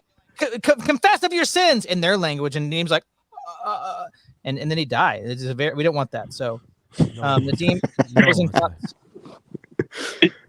You have the- So 8.1. I actually really liked Abba Alabanza. He's a good dude. Was he? Yeah. He's gonna be surprised to see this tail end of the stream. Like, I don't remember being 4 hours. What? And I wanna elaborate on the point that I didn't poach any viewers. I just called my friends in to tell them that I was streaming, like Slow Boy, Wide Boy. I just told Slow Boy, come here. And Slow Boy came and shouted at me, and I'm like, okay, dude, I ain't doing that, and I took it down, you know. And then you came in and Nadim, you just need to take your lumps. I'm sorry. That's all it ends up being is you need to I take just your want to lumps. say, okay, there is one band of reggae that I do like, and that's Slightly Stupid. Those guys aren't too bad. That's not. And what's their name? Yeah. Slightly Stupid. Oh, I thought there was more like, coming. It's white boy Cali reggae. Like Revolution. Yeah, like Revolution, that kind of shit. Yeah. There's a bunch of white stoner boy. Yeah, I've never listened to like actual reggae, but I've heard some that have like reggae influence. Oh, you gotta tune into the show, dude. The only thing for me is it's not too technical. Hold on. That's not true. I know. Where it becomes it's not technical if you're a guitar player or all that stuff, but if you're a drummer or a bass player, it's the hardest. Like their rhythm section is really like playing on the offbeat. So you're basically if you're a regular musician and you do 1 and 2 and 3 and 4 and 1 and 2 and 3 and 4 with your guitars, you're skanking on the and, so you're 1 and 2 and 3 and. But the bass and the drum, they're carrying and holding everything down. That's where the complicated parts come there. And also doing the proper 1 and. It's like I don't have a white boy skank. I actually but white boy skanks are like oompa oompa oompa oompa oompa. They're this weird white boy skank. But doing a proper skank is hard. So is that that's what? Is that a proper technical term in reggae? Is skank? Yeah. Yeah, it a is. skank is It is. staccato. It basically means staccato. It's a skank. Okay. But it doesn't mean skank as in what like a white guy in the U.S. would think a skank is, or in Canada, or ska, or guy in a ska audience, because skanking is like the dance you do. Yeah, because it goes with the so it goes with the skank. That's why they call it skanking. Yeah, and that's why like I do play guitar, and a long time ago, I did play in this reggae band. I lasted like 2 weeks, and they were just like, what is wrong with you? You need to calm down. I'm like, I can't. I can't. I can't. I've been playing Metallica. I've been playing. I've been playing all this metal music, and then I'm just like, boom. I'm just like, you could have been the vocalist. You could have been the vocalist. Oh, thank you, and come again. Something like that. You get out the booty alchemy when you think you come again. Fuck communism says not that skank. That means strumpet. Yes, strumpet. Skanky leg. Strumpet. This is very rare. Nadim has muted himself. I don't think I've ever seen this. Wow. What a polite. I don't know what to make of it. I only ever see it on like panels. He'll do it occasionally if he's like echoing. Nadim, are you okay? Is everything okay, buddy? Yeah, I just want to apologize if I interrupted anyone, if I annoyed anyone. I didn't mean that. I'm not still bitter about getting kicked out of the band. It doesn't get me up. Like don't apologize, just do better. I come from I was talking about that, man. Metal background, so like I've been playing like punk rock metal. Yeah, metal. So it's just like nothing but just straight fucking blast beats, double bass. Yeah, blast beats. Yep, everything. And so when they're like, "Hey, yeah, we're looking for guitarist. Learn these sheets," I'm like, "Okay." You're just sitting there like vibrating the whole time. Yeah, I'm just like, "Oh, okay." And there's only 7 chords, the whole song. Like, yeah, like, oh. Are there he wasn't prepared. He's over there shaking with anticipation, thinking he's gonna actually, do more. Yeah, he's like, I wanted a 40-second solo, but they're like, no. I don't know. No, because he knows Mr. You're a Westford guitar player. Lord. That's why. The bass player, like read his comment. a bass player in like He's a hardcore fan, metal is kind of like a He's guitar just player as scared as I am. in reggae. Yes. He's just as scared as I am. Yeah. So that's why I like a bass lot of- players basically hold the Yeah, the basically bass that's all they rhythm do. is what it's normally or the bass harmony. Right. They just do root notes, and then they might kind of drop off the root note or whatever. That's why they always get, like in rock bands, like metal bands. If you're a crappy guitar player, they make you a bass player. In reggae, it's the other way around. In reggae, it's kind of the other way around. Because it's also like when the note drops for the drummer and the bass. That's where the complexity comes. But if you want to go fast and hard, yeah, I get it. You should have joined a ska band, like a punk ska band. Then you would have been fine. I played in a lot of like djent bands. Gent? Gent? that? Yeah. Degent. They're no longer gentlemen. Oh, Were they actually No, like- degenerate, or I've only heard it called gent? Well, they were degenerate. But it's just That whole style of music is called gent because that's the way the guitar sounds. Gent, gent, gent, gent, gent, gent, gent, gent, gent. Oh, yeah. Oh. Yeah. Okay, I get you. Yeah. Wait, where Westford, you are you either still play in? in like drop D, drop C, Mhm. or open B, Mhm. and you just go Wes, are hard. you still in contact with Prodigy? Yeah, it's like sludge. He showed up on the stream yesterday. He said he was just taking a break from stuff. He's cool. Ah, okay, Like- okay. My favorite metal band of all is Thy Art Is Murder. I've heard of them. I've never listened. They're amazing. At least to me, they are.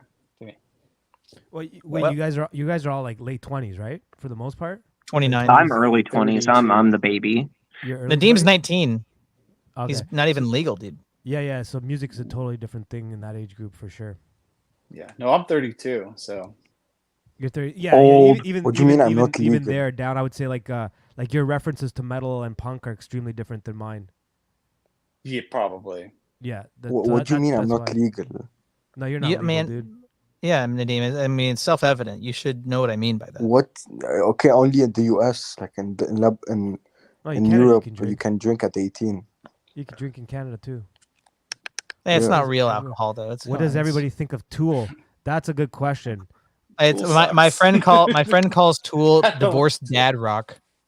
Yeah. I see. It's I like used to be a listening to huge Creed. fan.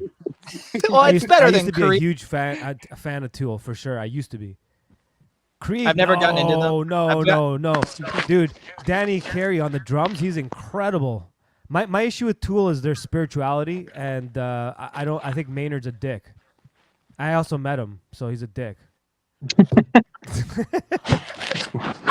That's my. But no, talently, no, they got skills. They got skills. Yeah, they're you don't not like Tool, really? bad. Nah, John. not really. It's not. I mean, they're okay music. Like they said, like for the average person, it is. Yeah, But yeah. for me, like, I grew up like I grew up in classical music, and then just went straight from classical music to death metal. Makes sense. So, and then that's one reason why I love death metals, because they do still carry on a lot of traditions that classical musicians actually wrote in and everything like that. Also, you do like So- traditions. You do like traditions. You man. fucking idiot. Okay. With that, now that we know that John is okay with the dead traditions of man, everybody, thank you for stopping by. Thank you, Abba, again for hopping on. Good to talk to you. Hope to see you again. Sorry I didn't get to say bye to your dad. I hope you come back in the next couple of years. I know you got several families to avoid and not pay child support. So thanks, Mano. Thank Pig Snake Logan. Thank you, Logan. Thank you, John. Thank you, Nadim. Everybody, the chat and me bows to the chat and you. Thanks, dudes. Thanks, Adios. Jay. Confederate salute.